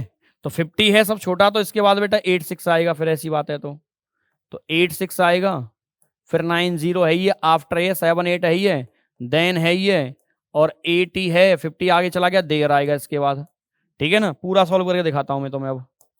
अब देखो दूसरा स्टेप आएगा। अब दूसरे स्टेप में क्या करना है तुम्हें? 50 वहीं रहेगा। अब आएगा सबसे छोटा लेटर। अब लेटर में छोटा क्या है? ए एफ है और ए टी है, तो ए एफ वाला आएगा, A F T E R. बाकी सब जाएंगे अपनी सेम जगह पर, जैसे 86 है, 90 है, आफ्टर आगे आ गया 7 8 है, देन है, और 80 है, और देयर है, ठीक है। समझ लेना, जिन्हें ये टॉपिक नहीं पढ़ा है वो पढ़ लो भाई। अब अगला तीसरा पॉइंट, तीसरा स्टेप आता है हमारा, 50 वही है, आफ्टर भी आ गया हमारा। अब आएगा 50 से बड़ा नंबर है संख्या, तो क्या है? 7 8 है, तो यहां आ गई 7 8। बाकी जो रह गए सब अपनी सेम जगह पर, 86 है, 90 है, और 90 हाँ, आगे है देन, और 80, और यहां देयर। अब बेटा क्या आ गया भाई? नंबर आ गया, तो अब क्या आएगा तुम्हारा? लेटर आएगा। क्या आएगा इसके बाद? लेटर आएगा। तो फोर्थ हमारा जो स्टेप है वो है 50। पूरा सॉल्व आपके लिए कर रहा हूं, इतने करने की जरूरत नहीं, आंसर तो आ जाएगा। आफ्टर 7 8 आ गया हमारा। अब देखो नंबर लेटर नंबर, अब लेटर ही आएगा लेकिन कौन सा आएगा, अब 80 आएगा, 80 आएगा, बाकी सब अपनी जगह पर सेम रहेंगे। 8 6 9 0 देन 80 आगे गया तो देर रह गया यहाँ पर। अब आगे चलते हैं इसके बाद, और इसके बाद चलते हैं फिफ्थ वाले स्टेप पर। 50 है, आफ्टर है 7 8 है, 80 है। 7 8 से बड़ा क्या है, 8 6, 8 6 खुद आ गया चल के, आप नहीं लेके आए इसे, तो अब आपको तो कुछ करना पड़ेगा, तो अब लेके आना पड़ेगा तुम्हें क्या है भाई, लेटर। लेटर में THEN है, THE आ रही है, तो एन वाला पहले आएगा ना, THEN, तो THEN, और 90 अपने आप आ गया और देयर भी अपने आप आ गया। तो ये लगा दिया हमने ऑर्डर में। और पहला तो प्रश्न यही बन जाता है कभी कभार कि कितने स्टेप में ये सॉल्व हुआ, तो बेटे 5 में सॉल्व हुआ। लॉजिक कहां से सर, ये एग्जाम्पल तुम्हें मिलेगा। अब ऐसा है नहीं कुछ रट के जाना हो, तुम्हें एग्जाम्पल मिलेगा, बस समझना है कि सीरीज में कैसे लगाया है। भाई आप ये समझ रहे होंगे सभी कि सर यहाँ 8 6 क्यों आया, सबसे छोटा नंबर था पहले आ गया, बाकी सब सेम जगह पर है, 8 6 वहीं रहा, अब लेटर आ गया।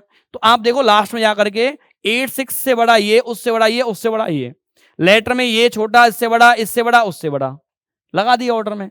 अब देखते हैं तुमसे क्या क्या पूछा गया है। तो हमसे पहला प्रश्न क्या किया गया है, ऊपर चरणों में पालन किए गए नियमों का अनुसार निम्न निम्न इनपुट का चरण थर्ड कौन सा है। तीसरा बताना भाई, तीसरा 50 आफ्टर 78, 50 आफ्टर 78, 50 आफ्टर 78, ये भी गलत, ये भी गलत, एक ही ऑप्शन रह रहा भाई। 50 after 78, 86 90 then 86 90, 86 90 then eight there, then eight there, correct answer क्या बन जाता है इसका, बी ऑप्शन बन जाता है। एक और पूछा गया है, ठीक है, वैसे अगर देखा जाए तो 3 3 का सेट भी आता है कभी कभार, एक भी पूछ लेता, नहीं आएगा तो कोई दिक्कत नहीं है भाई, पढ़ लो बस, समझ लो आप, और इतना टफ भी नहीं कि आपको नहीं होगा क्लियर। अगला पूछा गया है, निम्न इनपुट का चरण, इनपुट तो दे ही रखा है, ठीक है, सेकंड में वाई से छठवां क्या है, सेकंड में वाई से छठवां, सेकंड तो ये रहा ना, वाई से छठवां, तो यार ये तो करना नहीं था मुझे, लेकिन तुम्हारे लिए 1 2 3 4 5 6 क्या आ रहा है भाई, सेकंड में वाई से छठवां क्या आ रहा है, देन आ रहा है भैया, देन क्या आ रहा है भैया, देन आ रहा है यहाँ पर, तो ठीक है, वाई से छठवां सही किया ना मैंने। As the per rules all followed the in the above step what will be the sixth element from the left end, step second, correct है ना, छठवां ही आ रहा है ना, तो वाई से छठवां पूछा गया है, तो ये हमारा हो जाता है 1 2 3 4 5 6, करेक्ट है भाई, देन ही आएगा, तो इसका आंसर हो जाता है देन, ठीक है, समझ गए आप सभी। तो अब चलते हैं अगले वाले क्वेश्चन पर। अगला दे रखा है, कुछ उपकरण मशीन है, सम अप्लायंस आर,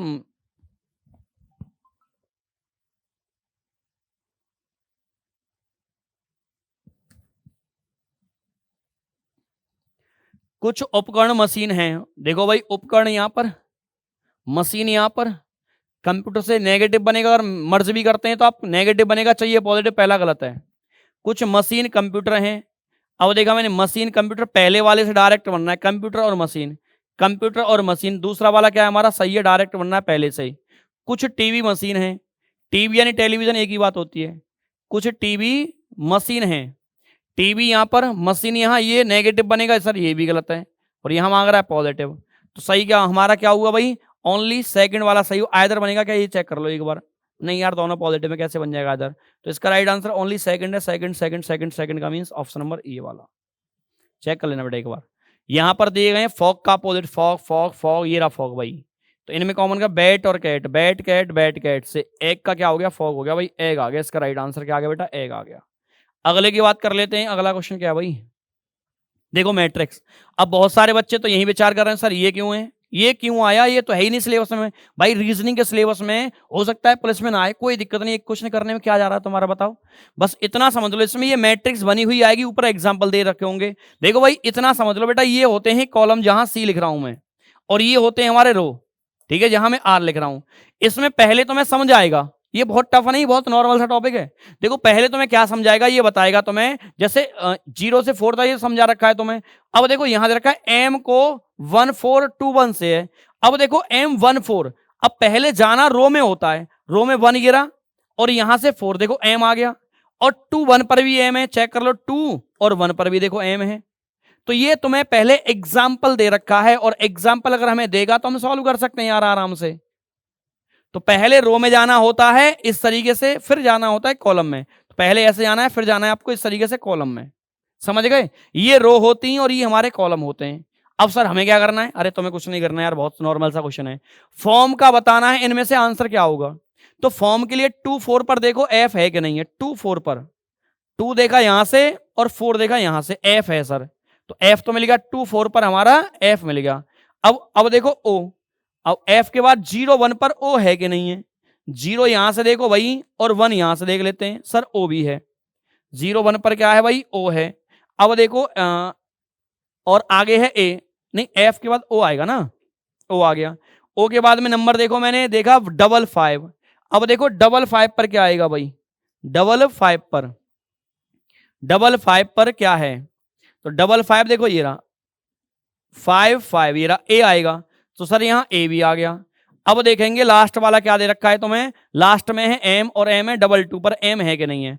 2 पर देखो एम नहीं, यहाँ पर एस है। तो ये लास्ट वाला हमारा क्या हो गया? यहाँ एस आ रहा है, तो ये गलत हो गया। यानी यहां तक तो मैच कर रहा था, यहां से आगे क्या हो गया बेटा? गलत हो गया। अब और किसी को चेक करते हैं, तो आप चाहो सी को चेक कर लो। 1 2 पर एफ है कि नहीं है। 1 में लिख लेता हूं 12 13 67 23। देखो यहां पर दे रखा है 12 13 67 और 23। तो देखो भाई 12 पर है कि नहीं है, हटा देता हूं मैं इसको। देखो 12 पर 1 2 एफ है, 12 पर तो एफ आ गया। 13 पर देखो 1 3 पर ओ आ गया। ठीक है सर, 1 3 67 6 और 7, तो सर यहाँ क्या आ गया? ए आ गया। और 2 3 2 और यहाँ 3 आर आ गया। सर ये गलत हो गया, यहाँ आर आ गया, ये गलत हो गया। ए वहां हट गया, ये यहाँ हट गया। अब सी हट गया हमारा। अब देखो भाई बी ऑप्शन को, बी में क्या है? आप नंबरिंग देख लो, यहाँ पर एक पेज पर होते हैं तो आसान होता है। 43 32 56 33, 43 32 56, 43 32 56 33, यही है ना। अब देखो 4 3 पर क्या है? 4 यहां से और 3 यहां से, तो एफ आ गया। अब देखो 3 2 पर 3 यहां से और 2 यहां से, ओ आ गया। अब देखो 5 6 पर 5 यहां से 6 यहां से, 5 6 पर टी आया। सर ये भी गलत हो गया। अब रह गया हमारा आखिरी ऑप्शन, यही सही होगा हमारा, 00 01 और 67 33, 00 01 67 और 33। अब ये सही होगा। अब देखो तो मैं चेक कराता हूं मैं इसको। 00 पर देखो बेटा एफ है, ठीक है। 01 पर देखेंगे, 01 पर क्या है सर? ओ है। 6 7 देख लो भाई, 6 और 7 पर सर ए है। 3 देख लेंगे, 3 पर सर एम है। यही हमें चाहिए था, यही आंसर हो गया। कभी कभी अभी मैंने स्टार्टिंग चेक किया, आप चाहो अंतिम से चेक कर लो, पहले कहीं से भी चेक कर सकते हैं। ये टेबल एक ही पेज पर होती है तो आसानी से बता सकते हैं आप, ठीक है ना। जैसे किसी ने कहा 5 तो मैं क्या करना है? 5 ये रहा, 5 ये रहा, ए आएगा 5 पर। किसी ने कहा 6 7 तो देखो 6 यहां से और 7 यहां से, सर ए आएगा इस जगह पर भी। ऐसे करना होता है, बहुत आसान है टॉपिक। एक बार देख लेना, कोई दिक्कत नहीं आएगा तो हमें अच्छी बात है, खुशी की बात नहीं है, कोई दिक्कत नहीं। अगर सोच लो आ गया तो दिक्कत हो जाएगी, इसलिए मैंने आपको करा दिया ये क्वेश्चन। और हमारा मकसद भी है कि रीजनिंग का पूरा रिवीजन करके आप जाएं, कोई सिंगल टॉपिक ना छोड़ के जाएं। सभी के लिए जय हिंद, जय श्री राम भाई। जय हिंद डियर स्टूडेंट। तो बच्चों आज हम डिस्कस करने वाले हैं मॉक नंबर 120 का, जीएस का, बहुत जानदार शानदार धमाकेदार क्वेश्चंस का सॉल्यूशन, बहुत बिंदास तरीके से, बहुत मस्त तरीके से। लीजिएगा बच्चों, ये रहा क्वेश्चंस नंबर 76, ठीक है। देखो बहुत अच्छा क्वेश्चन है। क्या कह रहा है? आप एक सार्वजनिक चार्जिंग स्टेशन जैसे रेलवे स्टेशन या एयरपोर्ट पर अपना फोन चार्ज करते हैं। कुछ समय बाद आप पाते हैं कि आपका डेटा चोरी हो गया है या फोन में मेलवेयर इंस्टॉल हो गया है, ठीक है। इस तकनीकी को क्या कहा जाता है? देखो कहने का मतलब है, मेलवेयर का मतलब है स्टेशन से आदि से डेटा चोरी हो जाना। बच्चा वो क्या कहलाएगा? हाँ भाई, तो बच्चा ये कहलाएगा आपका जूस जैकिंग। बोलो क्या कहलाएगा? ये जूस जैकिंग कहलाएगा मेरे भाई। ऑप्शन नंबर इसका क्या हो जाएगा? बोलो बी इसका राइट आंसर हो जाएगा। देखो मेलवेयर मैंने आपको बताया था ना, ठीक है। मेलवेयर क्या है बच्चा? एक एप्लीकेशन है जो कि कंप्यूटर या फोन, इन चीजों से डाटा चोरी करने का काम करता है।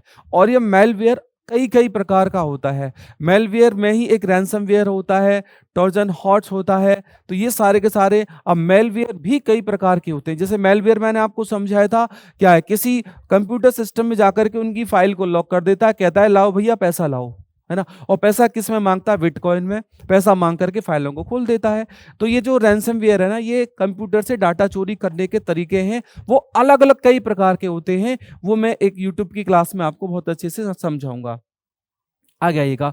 निम्नलिखित में से सोशल मीडिया प्लेटफॉर्म को उनकी स्थापना के वर्ष पुराने से नए के अनुसार कालानुक्रम में व्यवस्थित करें। बहुत अच्छा क्वेश्चन है, बहुत प्यारा क्वेश्चन है। ये बताओ, देखो इसमें ऑप्शन नंबर आपका हो जाएगा कौन सा? ऑप्शन नंबर हो जाएगा इसका ए, बिल्कुल राइट आंसर है। ठीक है, अच्छा ए राइट आंसर कैसे है?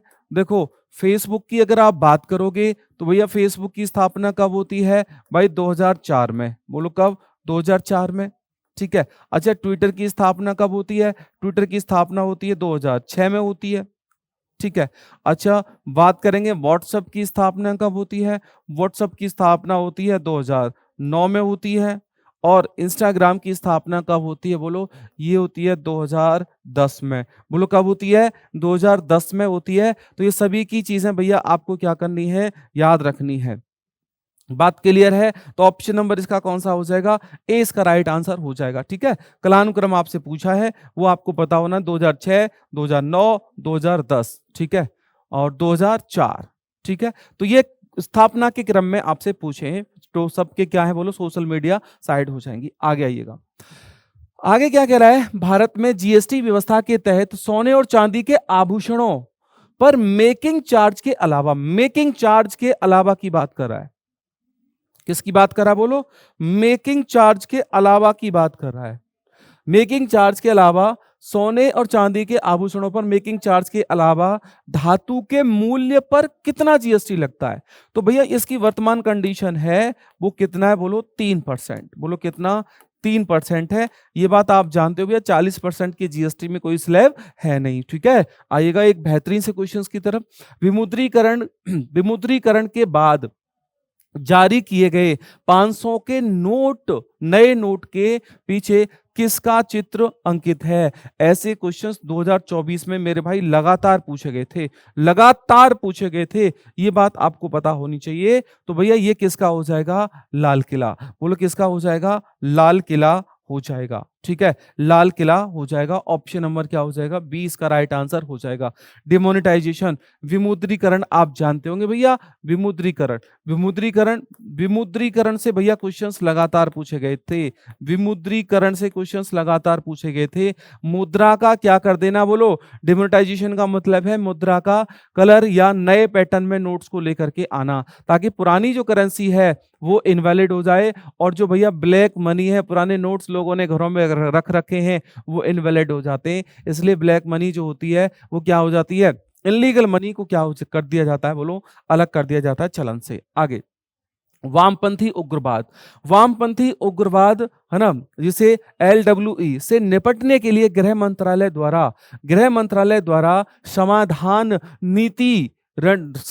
रणनीति क्या की गई है? बनाई गई है। समाधान रणनीति बनाई गई है भैया। इसमें आपसे ये पूछ रहा है एच का अर्थ क्या है? देखो, समाधान मतलब वामपंथी उग्रवाद से निपटने के लिए। अच्छा, इससे पहले वाले पेपर में भी देखो एक ऐसा क्वेश्चन आता है। देखो कुछ बच्चों का कहना है, मैं आपको एक चीज स्पष्ट कर दूं, कुछ बच्चे पता है क्या कह रहे थे? सर भांग पी करके क्वेश्चंस के ऑप्शन डालते हैं, जीएस का तो इतना टफ लेवल आता है। देखो बच्चों, मैं बहुत सीधी सी बात आपको बता रहा हूं, अगर आप 2018, आप 2019 और 2024 के आप पेपर आप उठा के देखोगे, उनमें जो क्वेश्चंस दिए गए हैं, 2024 के री एग्जाम में जो क्वेश्चंस दिए गए थे, 2018-19 का जो पेपर आया था, आप प्लीज उन्हें उठा करके देखें, तो आपको एक भी क्वेश्चन आपका नहीं होगा। आप ये कहोगे सर आपने जो मॉक बना रहे हो बिल्कुल एकदम वही है जो लेवल यूपी प्लस में आता है। भाई जिन जिन टॉपिकों से क्वेश्चंस आते हैं, मैं उन्हीं टॉपिकों से क्वेश्चंस रखता हूं, तो इस बात को आप दिमाग से निकाल दें कि पेपर टफ बनाया जा रहा है, बिल्कुल भी नहीं है। ठीक है, बिल्कुल आपके लेवल का है। बहुत कहने का मतलब एनालिसिस के बाद चीजें निकाली जा रही हैं। ठीक है, तो भैया ये क्या हो जाएगा? इसमें एच का मतलब क्या हो जाएगा भाई? इसमें तकनीकी का उपयोग क्या हो जाएगा? बोलो, इसमें तकनीकी का उपयोग यहां हो जाएगा। ठीक है, क्वेश्चन नंबर 80 में क्या हो जाएगा? तकनीकी का उपयोग हो जाएगा। आगे आइएगा भैया, नेक्स्ट। भीड़ को तितर-बितर करने के लिए पुलिस द्वारा इस्तेमाल किए जाने वाली आंसू गैस, मतलब गैस छोड़ दो और आंसू ही आंसू निकलते हैं, आंखें खुलती नहीं है, लोग फिर भागते हैं, ठीक है, का सक्रिय रासायनिक घटक क्या है? तो बताओ भाई, इसमें सक्रिय रासायनिक घटक क्या हो जाएगा? इसमें CS हो जाएगा, यानी क्लोरोबेंजियम नाइट्रिक, ये अब गैस हो जाएगी। ऑप्शन नंबर बच्चा इसका कौन सा हो जाएगा? बोलो बी। एक हास्य गैस होती है नाइट्रस ऑक्साइड, बोलो क्या हो जाती है? एक क्या हो जाएगी? बोलो नाइट्रस, ठीक है, नाइट्रस क्या हो जाएगा? ऑक्साइड, ठीक है, नाइट्रस ऑक्साइड भैया, जिसे क्या कहा जाता है? जिसे हास्य गैस कहा जाता है। बोलो क्या? हास्य गैस कहा जाता है, ठीक है। तो ऐसे भी क्वेश्चन भैया बनते हैं, आंसू गैस, हास्य गैस आदि आदि चीजें, ठीक है। आगे आओ भैया, क्वेश्चन नंबर 82।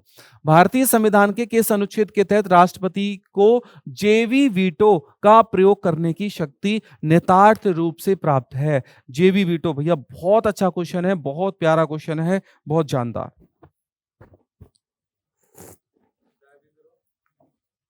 ठीक है, बहुत प्यारा क्वेश्चन है भैया। देखो तो बच्चों, इसमें ऑप्शन नंबर भैया कौन सा आ जाएगा? Option number article number 111, 111। अच्छा, इसकी बात करोगे तो ये क्या कहता है? ये कहता है भैया अध्यादेश। बोलो किसकी बात करता है? ये ऑर्डिनेंस की बात करता है, ये अध्यादेश की बात करता है। और अध्यादेश की शक्ति वो भी किसको? बोलो राष्ट्रपति। बोलो किसको? अध्यादेश वो राष्ट्रपति को। अच्छा, आर्टिकल नंबर, एक आर्टिकल भैया और है मेरे बच्चों, वो कौन सा है? 213, ठीक है, 213 ये किसकी बात करता है? बोलो राज्यपाल। बोलो किसको? राज्यपाल। और राज्यपाल को किसकी शक्ति होगी? वो होगी अध्यादेश। बोलो किसकी? अध्यादेश की शक्ति किसको होगी? बोलो राज्यपाल को होगी। 72, 72 भैया किसकी बात करता है? बताओ भाई। राष्ट्रपति, राष्ट्रपति की क्षमादान, क्या हो जाएगा? राष्ट्रपति की क्षमादान, राष्ट्रपति की क्षमादान की शक्ति, ठीक है, पार्डनिंग पावर ऑफ प्रेसिडेंट, तो राष्ट्रपति क्षमा कर सकता है, ठीक है। और ये भैया आर्टिकल नंबर 143, 143 भैया आप मेरे प्यारे बच्चों कमेंट जरूर करना, बहुत प्यारा आर्टिकल है, क्वेश्चंस लगातार बनते हैं। आर्टिकल 143 क्या कहता है, आप जरूर कमेंट करेंगे। आ गया। कृषि जनगणना भारत में कितने वर्षों के अंतराल पर आयोजित होती है? देखो, कृषि जनगणना के बारे में बात करें भैया, एवरी 5 ईयर, प्रत्येक 5 वर्ष बाद, प्रत्येक 5 वर्ष बाद क्या होती है? जनगणना होती है। प्रत्येक 10 वर्ष बाद भैया क्या होती है? बोलो हाँ जी, जो हमारी सामान्य जनगणना, बोलो कौन सी होती है? सामान्य जनगणना जो होती है प्रत्येक 10 वर्ष बाद होती है। ये भी बात याद रखेंगे, जो 2021 की, 2021 का भैया जो जनगणना था, है ना, वो अभी चल रहा है, ठीक है।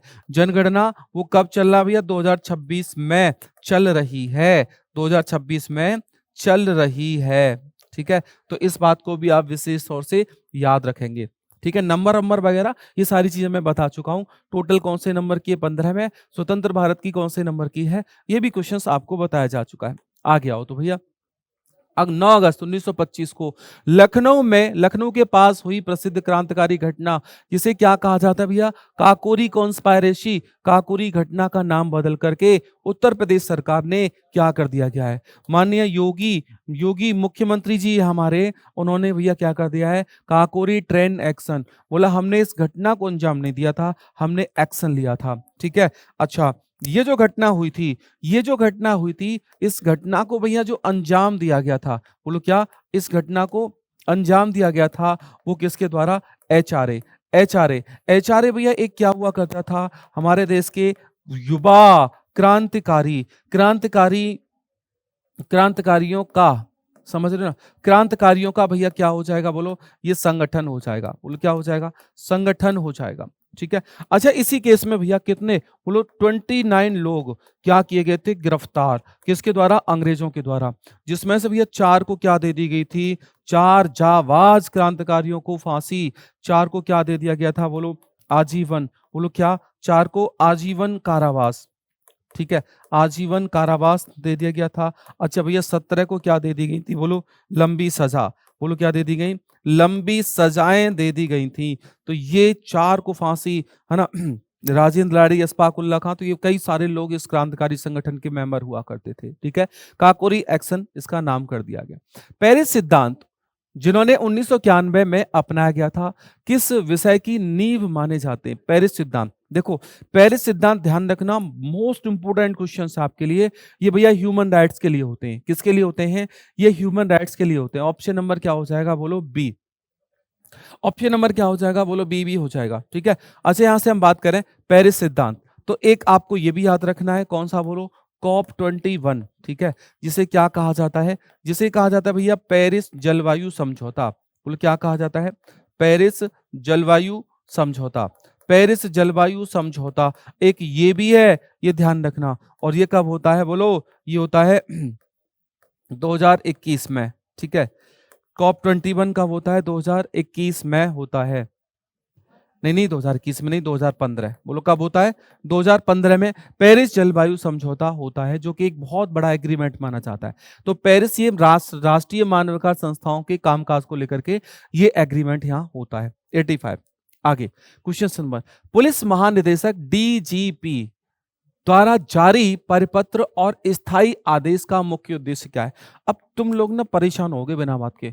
डीजीपी का कौन सा लेटर होता है? एक बार ऑप्शन पढ़ो, एक बार ऑप्शन पढ़ो, आंसर आपका तुरंत मिलेगा, तुरंत मिलेगा। देखो डीजीपी भाई कौन होता है? Direct deputy general of police, है ना? Deputy general of police DGP. भाई डीजीपी किसके लिए काम करेगा? पुलिस प्रशासन के लिए ही तो काम करेगा। भाई डीजीपी आईपीसी में संशोधन कर सकता है क्या? बोलो आईपीसी में संशोधन कर सकते हैं, संसद करेगी। ये काम कौन करेगा? भाई ये काम संसद करेगी, बड़ी सीधी सी बात है। नए कानून बनाना, नए कानून कौन बनाएगा मेरे भाई? संसद बनाएगी ना। ठीक है, न्यायाधीशों की नियुक्ति करना, अरे भाई उसके लिए राष्ट्रपति है ना, उसके लिए राष्ट्रपति है ना। अब लो, अब क्या बचा? लास्ट बचा रहा, कुछ भी मत देखो, आंसर लगा दो सी। आंसर लगा दो सी, आपका बिल्कुल सही आंसर जाएगा, आपका बिल्कुल सही आंसर जाएगा। डायरेक्ट नहीं इनडायरेक्ट क्वेश्चन बनेगा, लेकिन आप क्वेश्चंस को पढ़ो, पढ़ने के बाद थोड़ा समझो। अब क्या हो जाएगा? पुलिस बल के लिए प्रशासनिक निर्देशों और प्रक्रियाओं को स्पष्ट करना। भाई कॉमन सी बात है, डीजीपी प्रशासन के लिए काम करेगा। तो भाई कहने का मतलब यह है, आप किसी चीज को पढ़ोगे ना तो बहुत आसान होती है चीजें। आगे नेक्स्ट, भारत द्वारा वित्त पोषित Kaladan multi modal transistor transport project Bharat को किस पड़ोसी देश से जोड़ता है? बस इतना याद रखिएगा, Kaladan multi modal project transport. और भैया ये समझ लो ना, ये यूपीपी और भैया किसका? बोलो री एग्जाम कांस्टेबल 2024 का क्वेश्चन है। अब ये मत कह देना कि पता नहीं क्वेश्चन कहां से रखते हैं, री एग्जाम का क्वेश्चन है, इसमें मैं कुछ नहीं कर सकता। और ये मल्टी कलादान जो प्रोजेक्ट है भैया, ये किसके साथ है? बोलो म्यांमार। बोलो किसके साथ है? म्यांमार के साथ भारत का ये प्रोजेक्ट है। Question number 87। ठीक है, आगे चलो 88 क्या कहता है? अंबेडकर ए लाइफ पुस्तक के लेखक कौन है? अंबेडकर ए लाइफ पुस्तक के भैया बहुत अच्छे व्यक्ति हैं, जो कि लिटरेचर के बहुत अच्छे वर्तमान में व्यक्ति माने जाते हैं। तो ये भैया कांग्रेस के लीडर हो जाएंगे, कांग्रेस के एक वक्ता हो जाएंगे, शशि थरूर। कौन से? शशि थरूर। ठीक है, एन एरा ऑफ डार्कनेस इनकी एक बुक हुआ करती थी, उसे भी क्या मिल चुका है? अवार्ड मिल चुका है। तो शशि थरूर भैया इंग्लिश के बहुत अच्छे वक्ता माने जाते हैं। इनके द्वारा अंबेडकर ए लाइफ नामक बुक लिखी गई है। शशि थरूर से लगभग क्वेश्चंस देखो पूछी, कई सारी बुक इनकी ऐसी जो बहुत ज्यादा फेमस है, जिन्हें कई सारे अवार्ड मिले। एन एरा ऑफ डार्कनेस बहुत फेमस बुक है इनकी। ठीक है, आगे नेक्स्ट क्वेश्चन, युद्धग्रस्त देश यूक्रेन की आधिकारिक मुद्रा क्या है? यूक्रेन की आधिकारिक मुद्रा क्या है? तो भैया यूक्रेन में युद्ध चल रहा है, तो ऐसे क्वेश्चंस बनते हैं, तो क्या हो जाएगा? रिब्रिया। रिब्रिया आगे, और इसका एक नाम है, काफी बड़ा नाम है। ठीक है, लीरा। लीरा के बाद हम बात करें तो ये आपसे क्वेश्चंस यूपीपी और भैया कांस्टेबल। ठीक है, यूपीपी कांस्टेबल, ये 2019 में क्वेश्चंस पूछा था आपसे।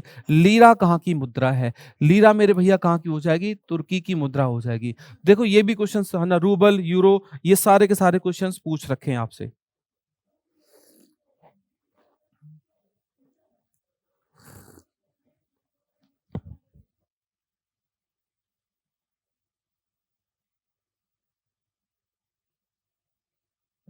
चलो मेरे भाई बताइएगा, दादा साहेब फाल्के पुरस्कार जो कि भारतीय सिनेमा का सर्वोच्च सम्मान है, में दी जाने वाली राशि का अमाउंट आपसे पूछ रहा है, तो बताओ भैया इसका अमाउंट क्या है? बताओ जल्दी से। पुरस्कार को हाल ही में बढ़ाकर कितना कर दिया गया है?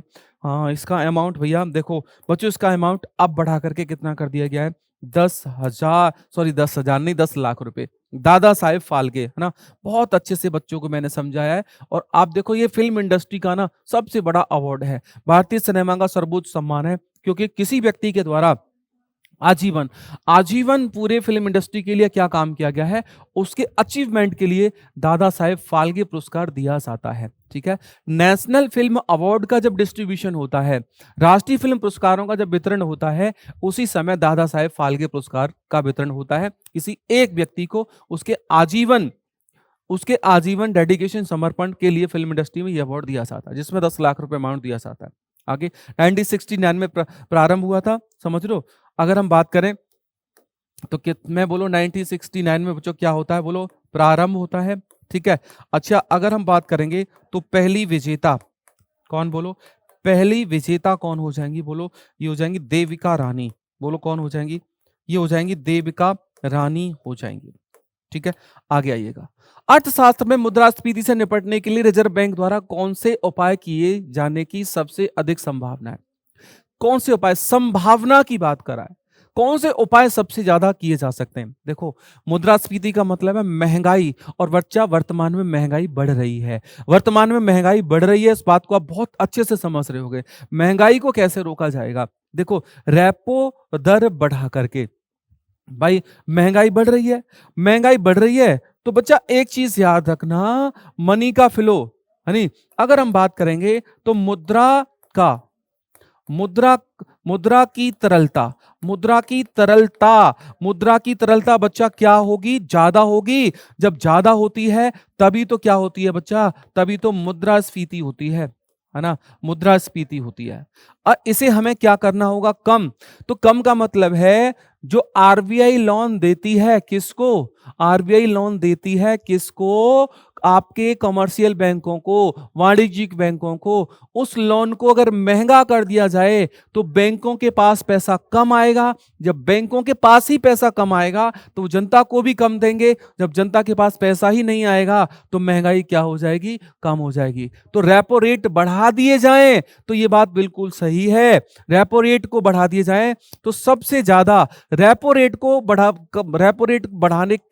सबसे ज्यादा इन्फ्लेशन को कंट्रोल करने के लिए, ये क्वेश्चन देखो यहां से एसएससी ने भी पूछा है कि इन्फ्लेशन को कंट्रोल करने के लिए सबसे ज्यादा और सबसे बेहतरीन उपाय कौन सा है, वो रेपो रेट है। रेपो रेट को बढ़ा दो, कम कर दो, इसके द्वारा महंगाई को क्या किया जाता है, हाँ जी, कर दिया जाता है। तो भैया ऑप्शन नंबर इसका क्या हो जाएगा, इसका ए ही आप लगा दो। सबसे ज्यादा वाला उसने पूछा है, समझ रहे हो, सबसे ज्यादा वाला उसने पूछा है। ठीक है, तो चलिएगा आगे चलें। चलो, एक सबसे ज्यादा वाला पूछा है और ये एसएससी के द्वारा पूछा हुआ भी क्वेश्चन है, धन आपूर्ति को बढ़ाएं। अब देखो इसको सुनिएगा, धन आपूर्ति का मतलब है बाजार में अगर धन ज्यादा होगा तो लोगों के पास पैसा ज्यादा होगा, लोग डिमांड करेंगे। जब लोग डिमांड करेंगे तो सामान कम होगा, खरीदने वाले ज्यादा होंगे तो 10 का सामान कितने में मिलेगा, 20 में। यही तो महंगाई है, तो ये तो भैया होगा ही नहीं, है ना। नगद आरक्षित अनुपात को कम कर देना, हाँ जी, नगद आरक्षित अनुपात को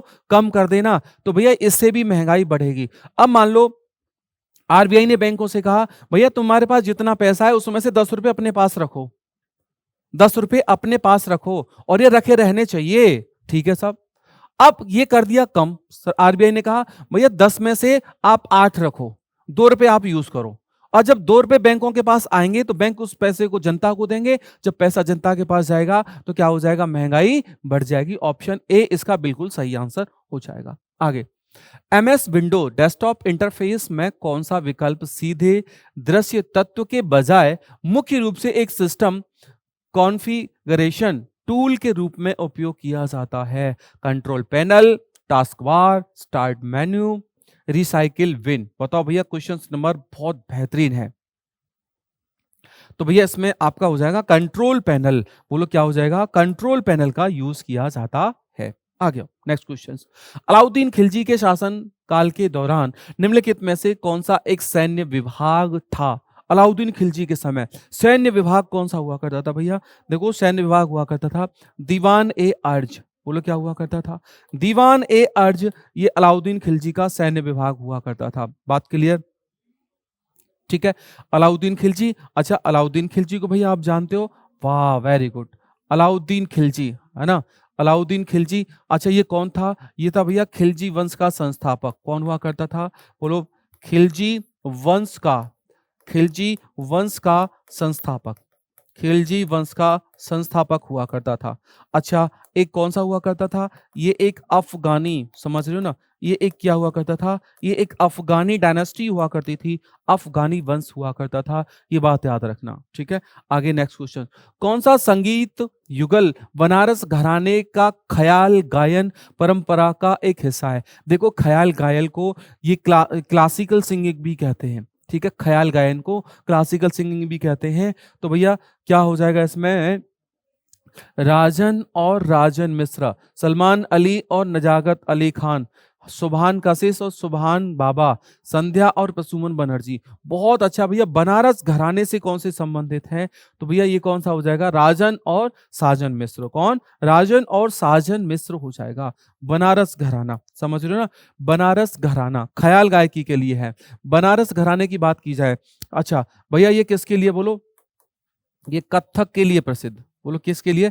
कथक के लिए क्या हुआ है? ये बहुत ज्यादा प्रसिद्ध हुआ है कथक के लिए। अच्छा, कथक क्या हो जाएगा? यूपी का, क्या हो जाएगा? यूपी का एक क्या हो जाएगा भाई? शास्त्रीय नृत्य। बोलो क्या हो जाएगा? यूपी का एक शास्त्रीय नृत्य हो जाएगा, classical dance of Uttar Pradesh, या फिर नॉर्थ इंडिया का एक क्लासिकल डांस हो जाएगा। सबसे ज्यादा बढ़ावा किसके द्वारा दिया गया? लखनऊ घराना। लेकिन उसके बाद कथक को सबसे ज्यादा दूसरे नंबर पर बढ़ावा किसके द्वारा? बनारस। और तीसरे नंबर पर अतरौली या जयपुर घराना आपका हो जाएगा। लो भैया नेक्स्ट क्वेश्चन 95, निम्नलिखित में से किस अधिनियम के बाद भारत पर ब्रिटिश क्राउन के नाम से शासन होने लगा? देखो हुआ क्या था बच्चों, सुनो, ये बात है मेरे भाई 1857 1857 में क्या होता है मेरे भाई? विद्रोह। बोलो क्या होता है? विद्रोह होता है। विद्रोह होता है। इस विद्रोह के बाद ईस्ट इंडिया कंपनी को क्या कर दिया जाता है? बोलो हटा दिया जाता है, ठीक है, हटा दिया जाता है। तो भारत का जो शासन है, भारत का शासन बच्चा कौन चलाएगा? महारानी। बोलो कौन चलाएगा? महारानी विक्टोरिया। और ये कब से ये एक्ट आया था भैया? 1858 में। 1858 में ये एक्ट आया था। तो ऑप्शन नंबर आपको दिख ही रहा होगा, बोलो कौन सा? बी इसका बिल्कुल करेक्ट आंसर हो जाएगा, ठीक है, 20 का करेक्ट आंसर हो जाएगा। बात क्लियर? आगे नेक्स्ट क्वेश्चन, संसद रत्न पुरस्कार 2023 में निम्नलिखित में से किसने doctor APJ Abdul Kalam life time achievement पुरस्कार प्राप्त किया? तो भैया ये एक मिनिस्टर हुआ करते थे, सांसद हुआ करते थे, टीके रंगराजन। टीके रंगराजन के द्वारा लाइफ टाइम अचीवमेंट पुरस्कार संसद रत्न के नाम से जिसको जाना जाता है, ठीक है, ऑप्शन नंबर क्या हो जाएगा? टीके रंगराजन हो जाएगा। आओ भैया नेक्स्ट क्वेश्चन क्या कह रहा है? हाँ, पहला पैरा ओलंपिक खेल कहाँ आयोजित किए गए थे? मेरे भैया सुनो मेरे दोस्त, रोम। बोलो कहाँ? रोम। और रोम कहाँ पड़ता है? बोलो इटली। बोलो कहाँ पड़ता है? इटली, रोम में पड़ता है, ठीक है। अच्छा आप देखोगे भैया क्या? ओलंपिक, ठीक है, ओलंपिक। अच्छा ओलंपिक के बारे में अगर हम बात करें तो ओलंपिक के भैया प्रकार, तो प्रकार ओलंपिक के कई सारे होते हैं, ठीक है। एक तो कौन सा हो जाएगा? बोलो हाँ जी, ग्रीष्मकालीन। बोलो कौन सा हो जाएगा? ग्रीष्मकालीन हो जाएगा। एक कौन सा हो जाएगा? बोलो शीतकालीन। बोलो कौन सा हो जाएगा? शीतकालीन, ठीक है। एक कौन सा हो जाएगा? एक हो जाएगा पैरा हो जाएगा। और एक कौन सा हो जाएगा? बोलो यूथ हो जाएगा। बोलो कौन सा? यूथ। ये भी दो भागों में, ये भी दो भागों में। ये भी भैया कौन सा हो जाएगा मेरे भाई? बोलो ग्रीष्म। ये भी कौन सा हो जाएगा? बोलो शीत, है ना। ये भी कौन सा हो जाएगा? बोलो ग्रीष्म। और ये भी कौन सा हो जाएगा? शीत, यानी समर विंटर। तो ये प्रकार हैं ओलंपिक के, और सब अलग अलग पढ़े जाते हैं, ठीक है। तो लास्ट ओलंपिक भैया कहां हुए थे? लास्ट हुए थे पेरिस में। और अब कब हुए थे? 2024 में। और 28 में कहां होने वाले हैं? ये बात आप कमेंट बॉक्स में बताओगे। 2028 में ओलंपिक खेल, समर ओलंपिक खेल कहां होने वाले हैं, ये आप कमेंट बॉक्स में बताओगे। निम्नलिखित में से कौन सा भारत में अनुसूचित सार्वजनिक क्षेत्र के बैंकों में से एक नहीं है? भाई देखो, अनुसूचित सार्वजनिक बैंक, सार्वजनिक का मतलब है जनता, जनता का मतलब है जो देश के बैंक हैं, ठीक है।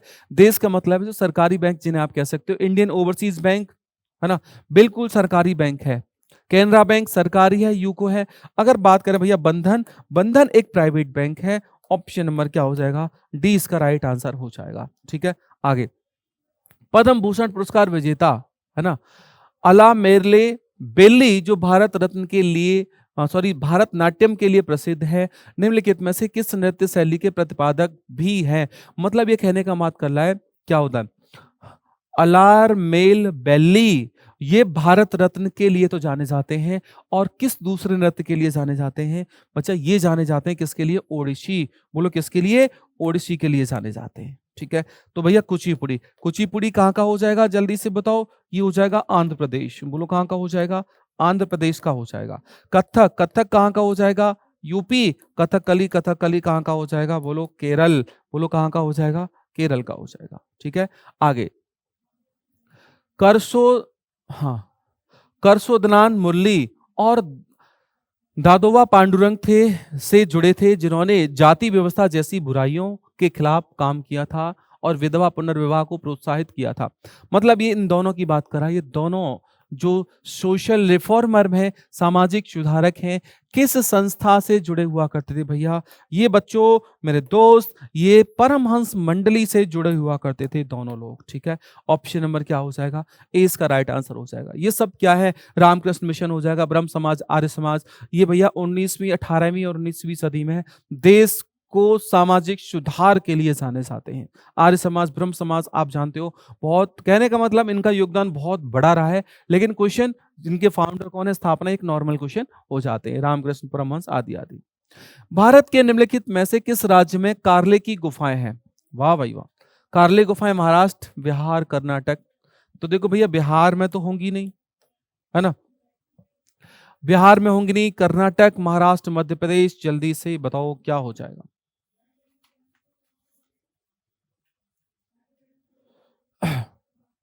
कार्ले, कार्ले, कार्ले, कर्नाटक, कर्नाटक। हाँ ठीक ठीक ठीक भैया, कार्ले की गुफाएं कहाँ हो जाएंगी? महाराष्ट्र। बोलो कहाँ हो जाएंगी? महाराष्ट्र में हो जाएंगी। ठीक है, गुफाएं। ठीक है, अच्छा यहाँ और फेमस है, आपने देखा होगा, किसकी गुफाएं? बोलो अजंता। ठीक है, अजंता और कौन सा? बोलो एलोरा। अजंता और कौन सा हो जाएगा? एलोरा केव। ये दोनों भी मेरे भैया कहाँ है? बोलो ये दोनों भी महाराष्ट्र में है। बोलो कहाँ है? महाराष्ट्र में। आगे नेक्स्ट क्वेश्चन, भारतीय सैन्य अकादमी यानी इंडियन मिलिट्री और एकेडमी देहरादून में निम्नलिखित में से किस वर्ष स्थापित हुई थी? भैया इसको स्थापित किया गया था 1932 में, अंग्रेजों के समय। 1932 में अंग्रेजों के समय से स्टैब्लिश किया गया था। ठीक है, आगे देहरादून में, ये भी उसने साथ के साथ आपको बता ही दिया है। वेरी गुड, बहुत अच्छा क्वेश्चन है। भारतीय संविधान के किस अनुच्छेद में यह प्रावधान किया गया है कि राष्ट्रपति की सहायता के करने और उसे सलाह देने के लिए प्रधानमंत्री की अध्यक्षता वाली एक मंत्रिपरिषद होगी, जिसकी सलाह के अनुसार राष्ट्रपति अपने कार्यों का निर्वहन करेगा? एक लाइन में क्वेश्चन खत्म है। राष्ट्रपति को सलाह देने के लिए एक संघीय मंत्रिपरिषद होगी, ये किस आर्टिकल में लिखा है? राष्ट्रपति को सलाह देने के लिए एक संघीय मंत्रिपरिषद होगी, ये किस आर्टिकल में लिखा है मेरे भाई? ये लिखा है 74 में। बोलो किसमें? 74 में ये लिखा हुआ है। ऑप्शन नंबर सी इसका राइट आंसर हो जाएगा। बात क्लियर? आगे next question. Next question, Jabalpur भेड़ाघाट आपने सुना होगा ना, भेड़ाघाट भैया जबलपुर में पड़ता है। और जबलपुर किस नदी के किनारे पड़ता है? जबलपुर पड़ता है भैया, नहीं नहीं नहीं नहीं, नर्मदा, एमपी में पड़ता है। और एमपी में भैया किस नदी के किनारे पड़ता है? जबलपुर एमपी में, और एमपी में बहती है नर्मदा नदी। ठीक है, नर्मदा नदी। अच्छा ये, अच्छा इसकी बात करोगे भैया किसकी? गोदावरी। गोदावरी की बात करें तो भैया यहाँ ये चीज आप ध्यान रखना, तो क्या हो जाएगा? दक्षिण भारत की, समझ रहे हो, दक्षिण भारत की क्या हो जाएगा? सबसे लंबी। दक्षिण भारत की क्या हो जाएगा? सबसे लंबी नदी। ठीक है, सबसे लंबी नदी हो जाएगा। गंगा भैया लंबाई कितनी है? 2525 किलोमीटर इसकी लंबाई है। ठीक है, चंबल, चंबल के बारे में भैया बात करेंगे तो भैया क्या हो जाएगा? यमुना की सहायक, क्या हो जाएगा? यमुना की सहायक नदी है चंबल। ठीक है, हाँ तो ये आगे नेक्स्ट पॉइंट आओ। भारतीय संविधान में निम्नलिखित में से कौन सा शब्द उल्लिखित नहीं है? देखो, संघ है, क्षमता है, क्षमता मतलब समानता। बात करें धर्मनिरपेक्ष को पंथ निरपेक्ष के रूप में यूज किया गया है, लेकिन जब पंथ निरपेक्ष शब्द नहीं होता है तो धर्मनिरपेक्ष को यूज किया जाता है। या इंग्लिश वर्जन में हम जाएंगे तो सेकुलर वर्ड है, यूनियन वर्ड है आर्टिकल 1 में, ये प्रस्तावना में है ना। समानता, इक्वलिटी आ जाएगा, क्षमता मतलब समानता आ जाएगा। तो भैया शब्द कौन सा नहीं है? बोलो, शब्द है मेरे भाई महासंघ। यूनियन है लेकिन फेडरेशन तो इंग्लिश में भी आ जाएगा। ठीक है। अच्छा, इंग्लिश के वर्ड को छोड़ दिया जाए यहाँ, अच्छा इंग्लिश के वर्ड को छोड़ दिया जाए तो यहाँ भैया महासंघ हो जाएगा। संघ है लेकिन महासंघ भारत में नहीं है। आगे, उत्तर प्रदेश का पहला एक्सप्रेसवे कौन सा था? लो भैया, उत्तर प्रदेश का पहला एक्सप्रेसवे 2012 में वो कौन सा था? यमुना एक्सप्रेसवे।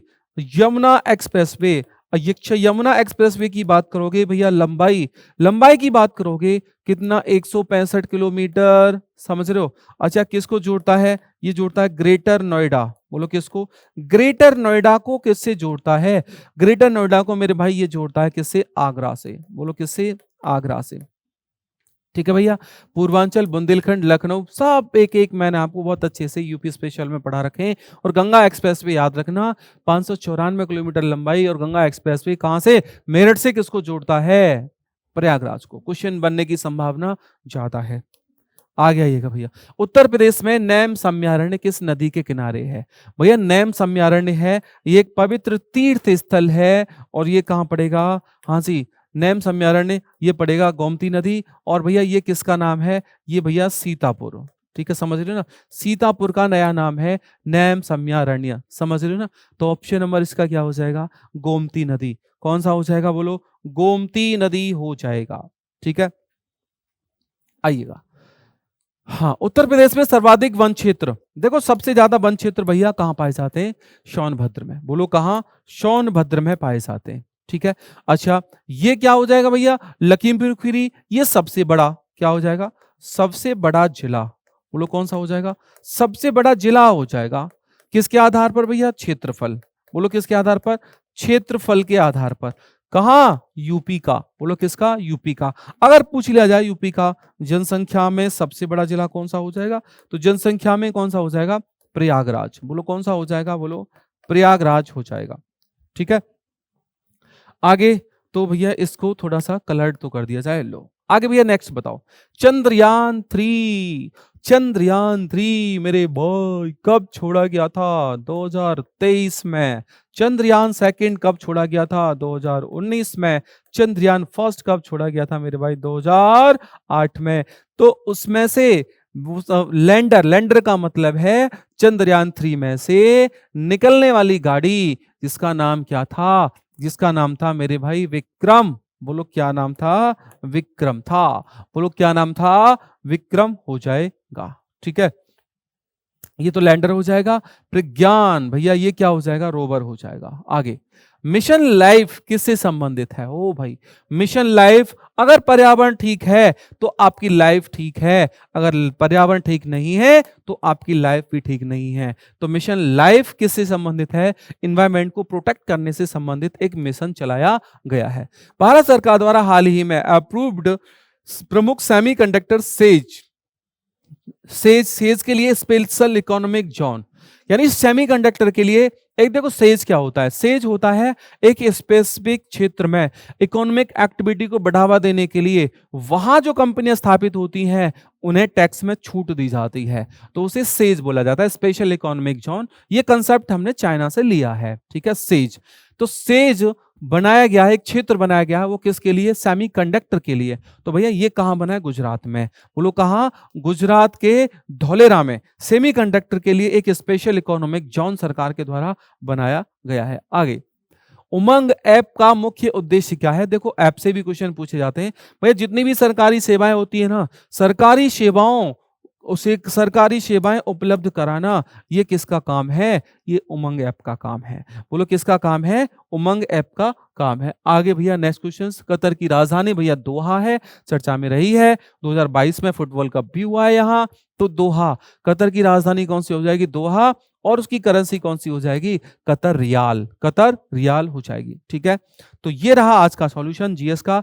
फिर मेरी बात सुनिएगा, अगर आप बात लेवल की ही करोगे, कुछ बच्चों के कमेंट आए थे, बच्चा थोड़ा सा आज आपको बुरा भले ही लग रहा है, बुरा इसलिए लग रहा होगा कि क्वेश्चंस थोड़े से इस टाइप के देखने को मिल रहे हैं, लेकिन आपको मैं रियल बात बता दूं, मैं फिर कह रहा हूं इस बात को दोबारा आपसे कि आप 2019, 2018 और 2024 के आप पेपर उठा के देखिएगा, वही लेवल, एक एक चीज को इस तरीके से मेंटेन किया गया है, वही लेवल आपको प्रॉपर देखने को पेपर में मिल रहा है। भले ही ये चीज आपको बुरी लग रही है, लेकिन मैं अपने हृदय से, अपने दिल से अगर मैं कहूं तो वास्तव में मतलब वो चीजें, वो कंटेंट, वो चीजें आपको प्रोवाइड कराई जा रही हैं जो वास्तव में आपके एग्जाम से सीधे सीधे रिलेट करती हैं। आज ये थोड़ा सा बुरा लग रहा है, लेकिन जिस दिन सिलेक्शन हो जाएगा, जिस दिन पेपर आएगा, मैं आपसे इस चीज का दावा कर रहा हूं कि आप उस दिन आप वास्तव में ये फील करोगे कि जो चीजें हमें कंटेंट दिया गया था वो वास्तव में सुपर नहीं, सुपर डुपर कंटेंट हमें दिया गया था। ठीक है, तो ये सब लड़ाई बच्चा हमारे लिए नहीं है, हमारी लड़ाई आपसे लिए नहीं है, हमारी लड़ाई आपके सिलेक्शन के लिए है, हमारी लड़ाई आपके सिलेक्शन के लिए है। चाहे उसके लिए हमें कहीं तक जाना पड़े, तो हम आपके सिलेक्शन के लिए लड़ रहे हैं भैया, हम तो लड़ेंगे और इस प्रकार के क्वेश्चंस लेकर के आएंगे जिससे आपको पेपर में दिक्कत ना हो। ठीक है, तो bye, take care, thank you, धन्यवाद। जय हिंद, जय श्री राम बेटा, राधे राधे। तो बेटा स्वागत है आप सभी का UP police full mock test 120-120 में आपका। तो आज हम करेंगे बेटा यूपी पुलिस का फुल मॉक टेस्ट संख्या बेटा 120 और उम्मीद करता हूं कि आज का आपका पेपर ही बहुत अच्छा हुआ होगा। तो आइए बेटा शुरू करते हैं। निम्नलिखित वाक्यों में से शुद्ध वाक्य को पहचानिए। राधा घर नहीं है, तो क्या ये बेटा गलत है? यहाँ को राधा घर पर नहीं है। राम पाठशाला बैठा है, राम पाठशाला में बैठा है, ये सही होगा। आप अवश्य सुने होंगे, आपने अवश्य सुना होगा, ये इसका सही होगा हमारा। तो यहाँ पे क्या, मैंने एक नाटक का अनुवाद किया, तो बेटा ये यहाँ पर डी आंसर यहाँ पे बिल्कुल करेक्ट है। मैंने एक नाटक का क्या किया बेटा, अनुवाद किया, तो डी करेक्ट आंसर। बिन पद चले सुनई बिन काना, कर बिन करम करे बिन नाना। यानी जहां कोई कारण ना हो फिर भी कार्य हो जाए। बिन पद चले, बिना पैरों के चलता है, बिना कानों के सुनता है, बिना हाथों के कार्य करता है। कौन बेटा? विधिनाना इज इक्वल टू ईश्वर। तो वहां कौन सा अलंकार होता है बेटा? विभावना अलंकार। अलंकार कौन सा बेटा उस जगह? विभावना अलंकार। चौराहा, यहां पे बेटा शब्द हमारा क्या है? ये चौराहा कर लो इसे, चौराहा। चौराहा शब्द में कौन सा समास है, हमसे पूछा है। तो बेटा जो चौराहा शब्द में होता है द्विगु समास, यानी कि चार राहों का समूह। क्या होगा बेटा? चार राहों का समूह, यानी कि जिस समास का पहला पद संख्यावाची होता है तो चार राहों का समूह कौन सा बेटा? द्विगु समास। क्रिया के मूल रूप को कहते हैं, तो बेटा हमारा जो क्रिया का मूल रूप है उसे क्या कहते हैं? धातु कहते हैं। उसे क्रिया के मूल रूप को क्या कहते हैं बेटा? हम धातु कहते हैं। क्या कहते हैं? हम धातु कहते हैं। परमेश्वर का सही संधि विच्छेद, तो बेटा गुण संधि है, परम प्लस ईश्वर, आ और ई मिलके ए, तो क्या हो जाएगा बेटा हमारा? परम प्लस ईश्वर इजिकल टू क्या हो जाएगा बेटा? परमेश्वर। परम प्लस ईश्वर इजिकल टू क्या होगा बेटा हमारा? परमेश्वर। आगे बढ़ते हो। रिक्त स्थान की पूर्ति हो, दिए गए विकल्पों से उचित सर्वनाम या विशेषण चुनकर करें। खाली जगह, लड़का बहुत चालाक है, तो क्या होगा बेटा? वह लड़का। परिमाणवाचक सॉरी सार्वनामिक विशेषण हो गया, तो वह लड़का बहुत चालाक है। निम्नलिखित में से कौन सा विकल्प भविष्य काल का द्योतक है? मुझे दिल्ली जाना है, सुवन पढ़ाई कर रहा है यानी अभी कर रहा है तात्कालिक। गीता खाना पका रही है, अभी भी पका रही है। उसने मुझे पुस्तक दी थी, कब दी थी? पूर्ण भूतकाल। तो क्या मुझे दिल्ली जाना है, गया नहीं हूं, जाऊंगा मैं अब, तो हमारा भविष्य काल का हमारा बोध करा रहा है। निम्नलिखित में से कौन सा शब्द विशेषण है? तो बेटा यहाँ पे हमारा जो विशेषण है वो क्या है बेटा? वो अग्नि। अग्नि हमारा बेटा यहाँ पर क्या है? विशेषण है। अग्नि क्या यहाँ पर? विशेषण है, अग्नि। अल्प का सर्वोत्तम विलोम, तो बेटा अल्प का सर्वोत्तम विलोम हमारा क्या होगा बेटा? बहु होगा। बहुत नहीं होगा, क्योंकि बहुत क्या हमारा? तद्भव है। अल्प का बहु ये क्या मेरा? तत्सम है, दोनों ध्यान रखना। अंबर शब्द मूल शब्द का समानार्थक शब्द नहीं है, तो किसका नहीं है बेटा? धातु। अंबर शब्द का जो समानार्थक शब्द नहीं है वो कौन सा नहीं है बेटा? धातु नहीं है। कपास, आकाश, वस्त्र ये सब हमारे अंबर के समानार्थी हैं। झूठ का मूल शब्द झूठ शब्द मूल शब्द का पर्यायवाची नहीं है, तो झूठ का क्या नहीं बेटा? वचन। ये नहीं है वचन। बाकी सभी हमारे किसके समानार्थी? हमारे ये सब मिथ्या, मृषा या सत्य, झूठ एक ही बात है ये। निम्न में से कौन सा चिन्ह योजक चिन्ह के रूप में प्रयोग किया जाता है? प्रयोग किया जाता है, ये हमारा होगा। प्रयोग किया जाता है, तो कौन सा प्रयोग किया जाता है योजक चिन्ह के रूप में? तो बेटा हमारा हो जाएगा यहाँ पर सी आंसर हमारा हो जाएगा। इसके बाद देखें, निम्न में से कौन सा वाक्य अपूर्ण वर्तमान काल का प्रयोग हुआ है? निम्न में से कौन से वाक्य में अपूर्ण वर्तमान काल, अपूर्ण वर्तमान काल यानी तात्कालिक, तुम्हारे यहाँ कौन सा हो जाएगा? पार्थ खेल रहा है, पार्थ खेल रहा है, पार्थ खेलता होगा। सामान्य वर्तमान पार्थ खेलता होगा, संदिग्ध खेलता होगा, तो संदिग्ध वर्तमान काल हमारा। रामचरितमानस के रचयिता कौन है? तो बेटा रामचरितमानस के तुलसीदास जी। कौन है बेटा? तुलसीदास जी। अल्प प्राण वर्ण है, तो अल्प प्राण कौन सा होता है? पहला तीसरा पांचवा, पहला तीसरा पांचवा हमारा अल्प प्राण होता है, तो च हमारा पहला है, तुम्हारा कौन सा हो गया बेटा? ये हो गया अल्प प्राण, पहला वर्ण है, तो कौन सा हो गया? अल्प प्राण। च छ ट ठ त थ यानी दूसरे महाप्राण है सभी हमारे ये। संस्कृत से विकृत होकर आने वाले शब्दों को क्या कहा जाता है? तो बेटा संस्कृत से जो विकृत होकर आए उन्हें कहते हैं बेटा तद्भव। क्या कहते हैं उन्हें? बेटा तद्भव शब्द कहते हैं। निम्न में से तत्सम शब्द कौन सा है? तत्सम शब्द, तत्सम शब्द मेरा कौन सा है? अस्थि। और बाकी हमारे कैसे देश विदेश शब्द हैं, जमीन, बेगम, चपरासी, सब फारसी भाषा के हमारे सब बेटा शब्द हमारे ये। आगे बढ़िए। सकर्मक क्रिया की पहचान कीजिए। सकर्मक, कूदना स्वयं कूदेगा कर्मक है, जागना खुद जागेगा कर्मक है, टहलना खुद टहलेगा कर्मक है। तो बेटा क्या होगा? हंसाना, हंसाना, हंसाना क्या हो जाएगा? हंसाना। ये हमारी कैसी है? सकर्मक क्रिया है। आना और वाना प्रेरणार्थक हो गई, और प्रेरणार्थक क्रिया हमारी कैसी होती है बेटा? बताया था आपको, प्रेरणार्थक क्रिया हमेशा सकर्मक क्रिया होती है। बड़ों का कहना मानो रेखांकित पद है, तो देखिए जहां बताया था विशेषण के साथ व्यक्ति चिन्ह जुड़ जाता है, विशेषण के साथ व्यक्ति चिन्ह जुड़ जाता है तो वो पद मेरा संज्ञा बन जाता है। तो आंसर होगा हमारा यहाँ पर क्या बेटा? संज्ञा। आप भला तो जग भला रेखांकित पद है, तो बेटा क्या है? दो पदों को जोड़ रहा है, तो जो दो पदों को जोड़ता है उसे क्या कहते हैं हम? समुच्चयबोधक। जहां दो पदों को जोड़ा जाता है उसे समुच्चयबोधक कहते हैं। यहां देखिए हमसे कह रहा है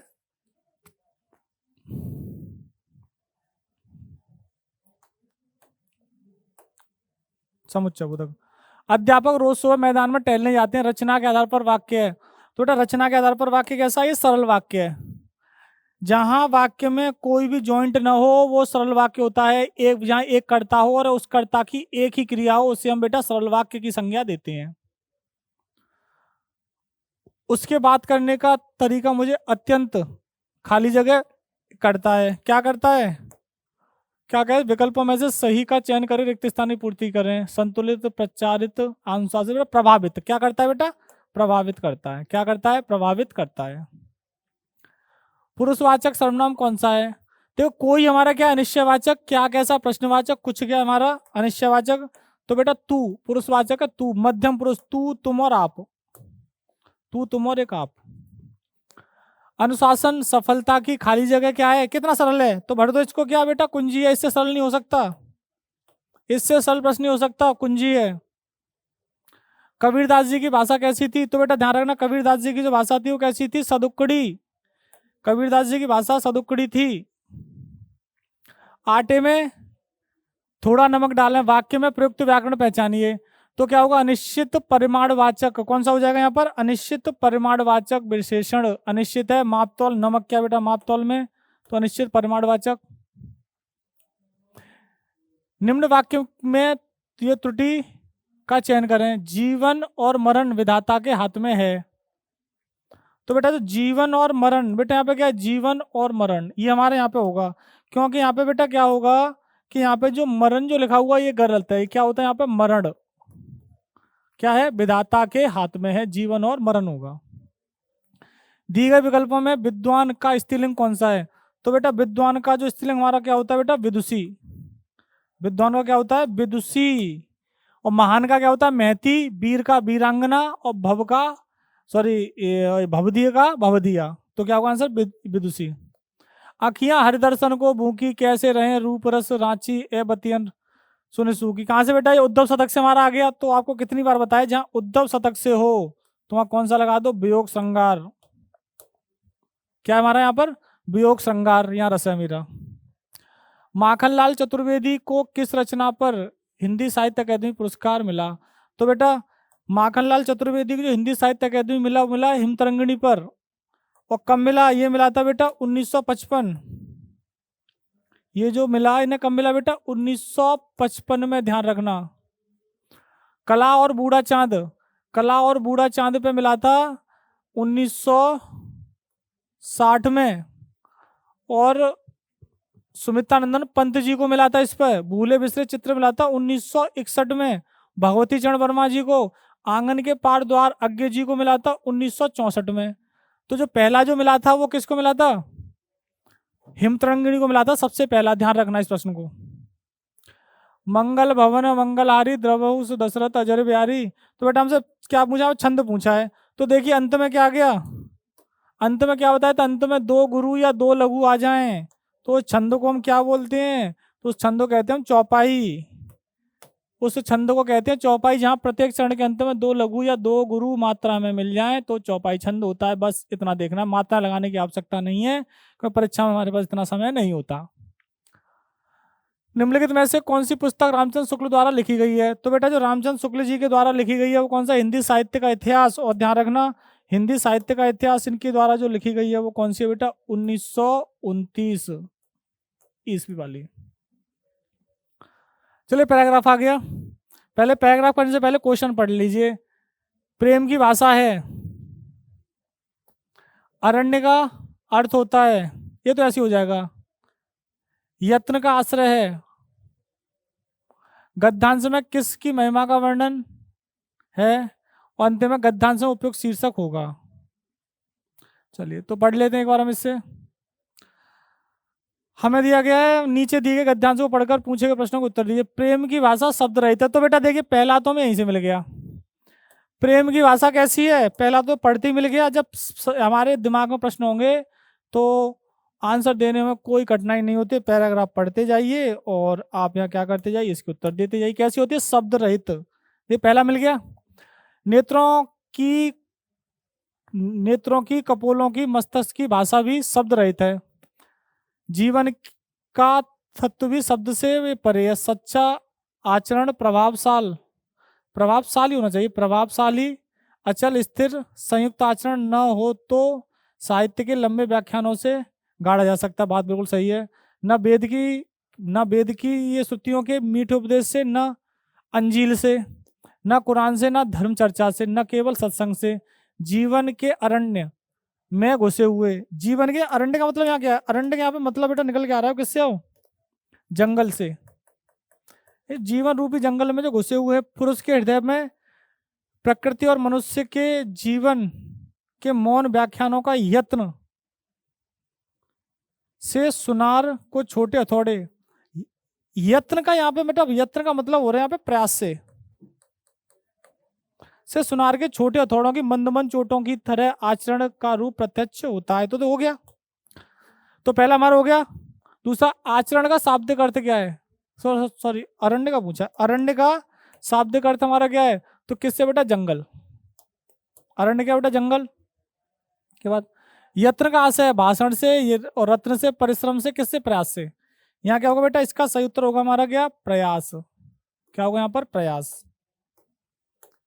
क्या हो जाएगा बेटा? यहाँ पर प्रयास हमारा हो जाएगा। इसका गद्यांश में किसकी महिमा का वर्णन है? तो बेटा महिमा किसकी हो रही है? किसके बारे में बात चल रही है? यहाँ पे किसकी बात चल रही है बेटा? आचरण की बात चल रही है। तो ऑप्शन में भी है हमारा। तो यहाँ बात किसकी हुई है बेटा? यहाँ पे आचरण की बात हुई है। किसकी बात हुई यहाँ पर बेटा? यहाँ आचरण की बात हो रही है। और इसके बाद गद्यांश से उपयुक्त शीर्षक क्या है? जीवन का अरण्य, मौन व्याख्यान, प्रेम की भाषा। नहीं, इसका है बिल्कुल सच्चा आचरण। किसकी है? सच्चा आचरण। तो मेरे प्यारे बच्चों, इसी के साथ ही आज का सॉल्यूशन बेटा हमारा होता है यहीं पर समाप्त। मिलते हैं अब अगले सॉल्यूशन में। जय हिंद, जय श्री राम बेटा, राधे राधे। तो दोस्तों आप सभी ने सॉल्यूशन देख लिया होगा। यदि आप चाहते हैं कि ये सॉल्यूशन की प्रक्रिया हमारी जारी रहे, आपके एग्जाम तक रहे, तो जो हमारी टीम आपके लिए मेहनत कर रही है, संघर्ष कर रही है, एग्जाम ओरिएंटेड आपको कंटेंट प्रोवाइड करा रही है विद सॉल्यूशन, तो आप सभी का एक फर्ज बनता है कि आप सभी सबसे पहले अपना स्कोर कमेंट करें और उसके साथ साथ कोई आपका सजेशन हो उसे भी आप कमेंट करें। जय हिंद।